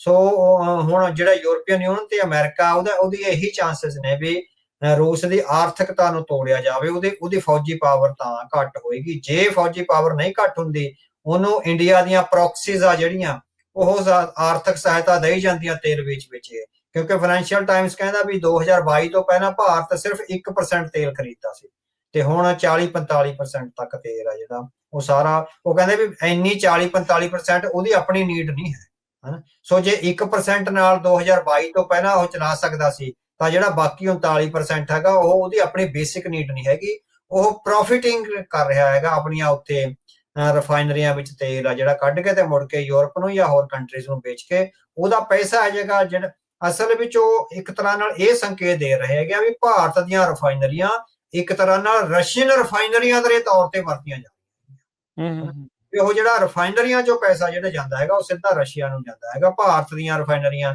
ਥੋੜੇ ਬਹੁਤੇ ਪੈਸੇ ਆਪਣਾ ਜਿਹੜਾ ਚੰਕ ਆ ਉਹ ਰੱਖ ਕੇ ਬਾਕੀ ਸਾਰਾ ਰਸ਼ੀਆ ਨੂੰ ਜਾਂਦਾ। ਸੋ ਜਦੋਂ ਤੱਕ ਰਸ਼ੀਆ ਦੀ ਉਹ ਸਪਲਾਈ ਲਾਈਨ ਨਹੀਂ ਟੁੱਟਦੀ, ਉਹ ਯੂਕਰੇਨ ਤੇ ਹਮਲਾ ਕਰੇਗਾ।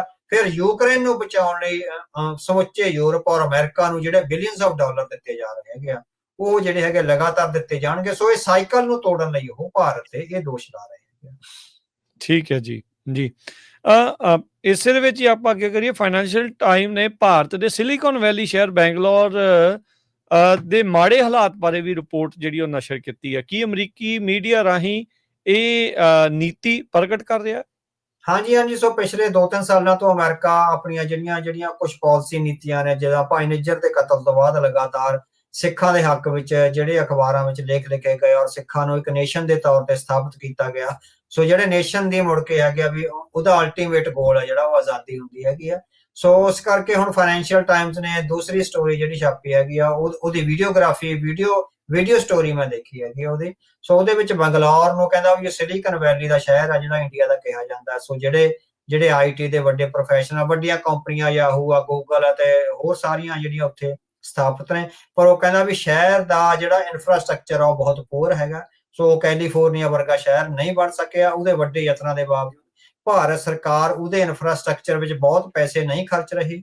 ਉੱਥੇ ਲਗਾਤਾਰ ਘੰਟਿਆਂ ਬੱਧੀ ਪਾਣੀ ਨਹੀਂ ਆਉਂਦਾ, ਸੋ ਪਾਣੀ ਦੀ ਸਪਲਾਈ ਟੁੱਟ ਜਾਂਦੀ ਹੈਗੀ ਆ। ਦੂਸਰਾ ਇਹ ਹੈਗਾ ਵੀ ਪੋਲਿਊਸ਼ਨ ਵੱਧ ਰਿਹਾ ਤੇ ਅਗਲਾ ਹੈਗਾ ਵੀ ਜਿਹੜਾ ਟ੍ਰੈਫਿਕ ਹੈਗਾ ਉਹਦੀ ਕੋਈ ਰੈਗੂਲੇਸ਼ਨ ਨਹੀਂ, ਬਹੁਤ ਬੁਰੀ ਤਰ੍ਹਾਂ ਟ੍ਰੈਫਿਕ ਵਿੱਚ ਜਿਹੜਾ ਫਸਿਆ ਜਾ ਰਿਹਾ। ਤੇ ਜਿਹੜੀ ਹਾਊਸਿੰਗ ਪ੍ਰੋਬਲਮ ਆ, ਸੋ ਹਾਊਸਿੰਗ ਪ੍ਰੋਬਲਮ ਲਗਾਤਾਰ ਇੰਨੀ ਜ਼ਿਆਦਾ ਤੇਜ਼ੀ ਨਾਲ ਵਿਕਸਿਤ ਹੋ ਰਹੇ ਸ਼ਹਿਰ ਦੀ ਹਾਊਸਿੰਗ ਪ੍ਰੋਬਲਮ ਨੂੰ ਕੋਈ ਵੀ ਕੰਪਨੀ ਜਾਂ ਭਾਰਤ ਸਰਕਾਰ ਆ ਕੋਪ ਨਹੀਂ ਕਰ ਰਹੀ ਵੀ ਉਹਦੇ ਵਿੱਚ ਜਿੰਨੀ ਡਿਮਾਂਡ ਆ ਉਹਦੇ ਨਾਲ ਜਿਹੜੇ ਮਕਾਨ ਆ ਨਹੀਂ ਬਣ ਰਹੇ, ਬਹੁਤ ਲੈਗਿੰਗ ਬਿਹਾਈਂਡ ਆ। ਉਹ ਗੈਪ ਜਿਹੜਾ ਪੈ ਰਿਹਾ ਹੈਗਾ ਉਹ ਜਿਹੜੀ ਭਾਰਤ ਦੀ ਬਿਜ਼ਨਸ ਪ੍ਰੋਸਪੈਰਿਟੀ ਆ ਉਹਦੇ ਤੇ ਬੜਾ ਵੱਡਾ ਧੱਬਾ ਲਾ ਰਿਹਾ ਹੈਗਾ। ਸੋ ਖਾਸ ਕਰਕੇ ਉੱਥੇ ਵੀ ਬੰਗਲੌਰ ਵਿੱਚ ਵੀ ਗਰੀਬੀ ਦੀਆਂ ਫੋਟੋਆਂ ਲਾ ਕੇ ਵੀ ਪਾਣੀ ਭਰਨ ਲਈ ਲਾਈਨਾਂ ਲੱਗੀਆਂ ਹੋਈਆਂ ਨੇ ਟੂਟੀਆਂ ਦੀਆਂ ਤੇ ਬਿਜਲੀ ਦੇ ਕੱਟ ਲੱਗ ਰਹੇ ਨੇ। ਸੋ ਇਹ ਸਾਰਾ ਕੁਝ ਕਰਕੇ ਫਾਈਨੈਂਸ਼ੀਅਲ ਟਾਈਮਸ ਨੇ ਭਾਰਤ ਦੀ ਜਿਹੜੀ ਹੈਗੀ ਆ ਇੱਕ ਰੀਅਲ ਪਿਕਚਰ ਆ ਜਿਹੜੀ ਬੰਗਲੌਰ ਵਰਗੇ ਸ਼ਹਿਰ ਦੀ ਉਹ ਪੇਸ਼ ਕੀਤੀ ਆ। ਸੋ ਬਿਲਕੁਲ ਠੀਕ ਆ ਤੁਹਾਡਾ ਵੀ ਜਿਹੜਾ ਅਮਰੀਕਾ ਹੈਗਾ ਉਹ ਲੰਮੇ ਸਮੇਂ ਤੋਂ ਆਪਣੇ ਵੱਡੇ ਅਖਬਾਰਾਂ ਤੇ ਮੀਡੀਆ ਆਊਟਲੈਟਸ ਰਾਹੀਂ, ਚਾਹੇ ਬਲੂਮਬਰਗ ਹੈ, ਚਾਹੇ ਵਾਸ਼ਿੰਗਟਨ ਪੋਸਟ ਆ ਜਾਂ ਫਾਈਨੈਂਸ਼ੀਅਲ ਟਾਈਮਸ ਆ, ਉਹਦੇ ਰਾਹੀਂ ਕੁਝ ਸੰਦੇਸ਼ ਆ ਜਿਹੜਾ ਦੇ ਰਿਹਾ। ਉਹ ਸੰਦੇਸ਼ ਜਿਹੜੀਆਂ ਭਾਰਤ ਸਰਕਾਰ ਆ ਚੰਗੀ ਤਰ੍ਹਾਂ ਸੁਣ ਰਹੀ ਆ ਜਾਂ ਨਹੀਂ ਸੁਣ ਰਹੀ ਆ, ਉਹਦੇ ਆਧਾਰ ਤੇ ਉਹ ਆਪਣੀ ਨੀਤੀ ਜਿਹੜੀ ਹੈਗੀ ਆ ਬਣਾਏਗੀ ਜਾਂ ਨਹੀਂ ਬਣਾਏਗੀ, ਇਹ ਦੇਖਣ ਵਾਲੀ ਗੱਲ ਹੋਏਗੀ। ਪਰ ਜਿਸ ਕਿਸਮ ਨਾਲ ਉਹ ਰੂਸ ਤੇ ਚੀਨ ਨਾਲ ਜਾ ਕੇ ਖੜੇ ਹੋਏ ਨੇ,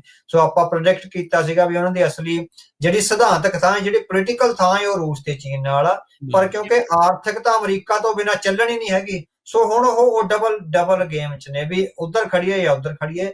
ਸਿਧਾਂਤਕ ਤੌਰ ਤੇ ਉਹ ਭਾਰਤ ਨੂੰ ਰੂਸ ਤੇ ਚੀਨ ਬਣਾਉਣਾ ਚਾਹੁੰਦੇ ਆ, ਜਿੱਥੇ ਕੋਈ ਸੁਣਵਾਈ ਨਾ ਹੋਵੇ, ਕੋਈ ਟਰਾਂਸਪੇਰੈਂਟ ਡੈਮੋਕ੍ਰੇਸੀ ਨਹੀਂ, ਕੋਈ ਮਨੁੱਖੀ ਅਧਿਕਾਰ ਨਹੀਂ, ਕੋਈ ਅਦਾਲਤਾਂ ਨਹੀਂ, ਕੋਈ ਮੀਡੀਆ ਨਹੀਂ, ਕੋਈ ਚੋਣ ਕਮਿਸ਼ਨ ਨਹੀਂ, ਬਸ ਇੱਕ ਬੰਦਾ ਹੈ। ਉਸ ਬੰਦੇ ਨੂੰ ਬਚਾਉਣ ਲਈ ਪੂਰਾ ਸਿਸਟਮ ਆ ਜਿਹੜਾ ਉਹਦੇ ਆਲੇ ਦੁਆਲੇ ਸੁਰੱਖਿਆ ਗਾਰਡ ਵਾਂਗ ਜਿਹੜਾ ਖੜਾ ਹੋਵੇਗਾ। ਇਸੇ ਤਰ੍ਹਾਂ ਪੂਤਨ ਦਾ, ਇਸੇ ਤਰ੍ਹਾਂ ਸ਼ੀ ਜਿਨਪਿੰਗ ਦਾ 10-10 20-20 ਸਾਲ ਤੋਂ ਦੋਨੋਂ ਜਣੇ ਸੱਤਾ ਤੇ ਕਾਬਜ ਨੇ।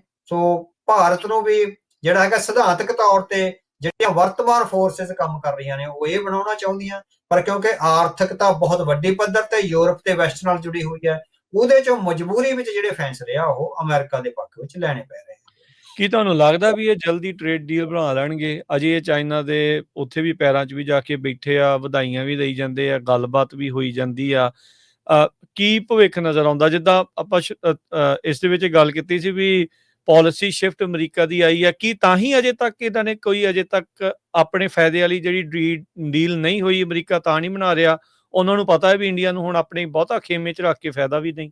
ਹਾਂਜੀ ਹਾਂਜੀ, ਉਹੀ ਹੋਈ ਹੈ, ਬਿਲਕੁਲ ਬਿਲਕੁਲ ਠੀਕ ਹੈ। ਤੇ ਭਾਰਤ ਨੂੰ ਵੀ ਜਿਹੜਾ ਹੈਗਾ ਵੀ ਅਮਰੀਕਾ ਨੂੰ ਛੱਡ ਕੇ ਉਹਦਾ ਜਿਹੜਾ ਕੁਝ ਨਹੀਂ ਬਣੇਗਾ। ਸੋ ਭਾਰਤ ਅਮਰੀਕਾ ਨੂੰ ਛੱਡ ਕੇ ਸਰਵਾਈਵ ਨਹੀਂ ਕਰ ਸਕੇਗਾ। ਕਾਫੀ ਸਾਰੀਆਂ ਦਿੱਕਤਾਂ ਨੇ, ਇਕਨੋਮੀ ਦੀਆਂ ਬਹੁਤ ਵੱਡੀਆਂ ਦਿੱਕਤਾਂ ਨੇ, ਫੋਰਨ ਡਾਇਰੈਕਟ ਇਨਵੈਸਟਮੈਂਟ ਜੇ ਵੈਸਟ ਚੋਂ ਚਲੇ ਜਾਂਦੀ ਹੈ। ਹੁਣ ਚੀਨ ਤੋਂ ਤਾਂ ਹੀ ਆ ਵੀ 96% ਖਤਮ ਹੋ ਗਈ ਹੈ ਫੋਰਨ ਡਾਇਰੈਕਟ ਇਨਵੈਸਟਮੈਂਟ, ਵੀ ਘੱਟੋ ਘੱਟ ਚੀਨ ਤੋਂ ਫॉर ਦੀ ਟਾਈਮ ਬਿੰਗ ਲੈ ਲਈਏ।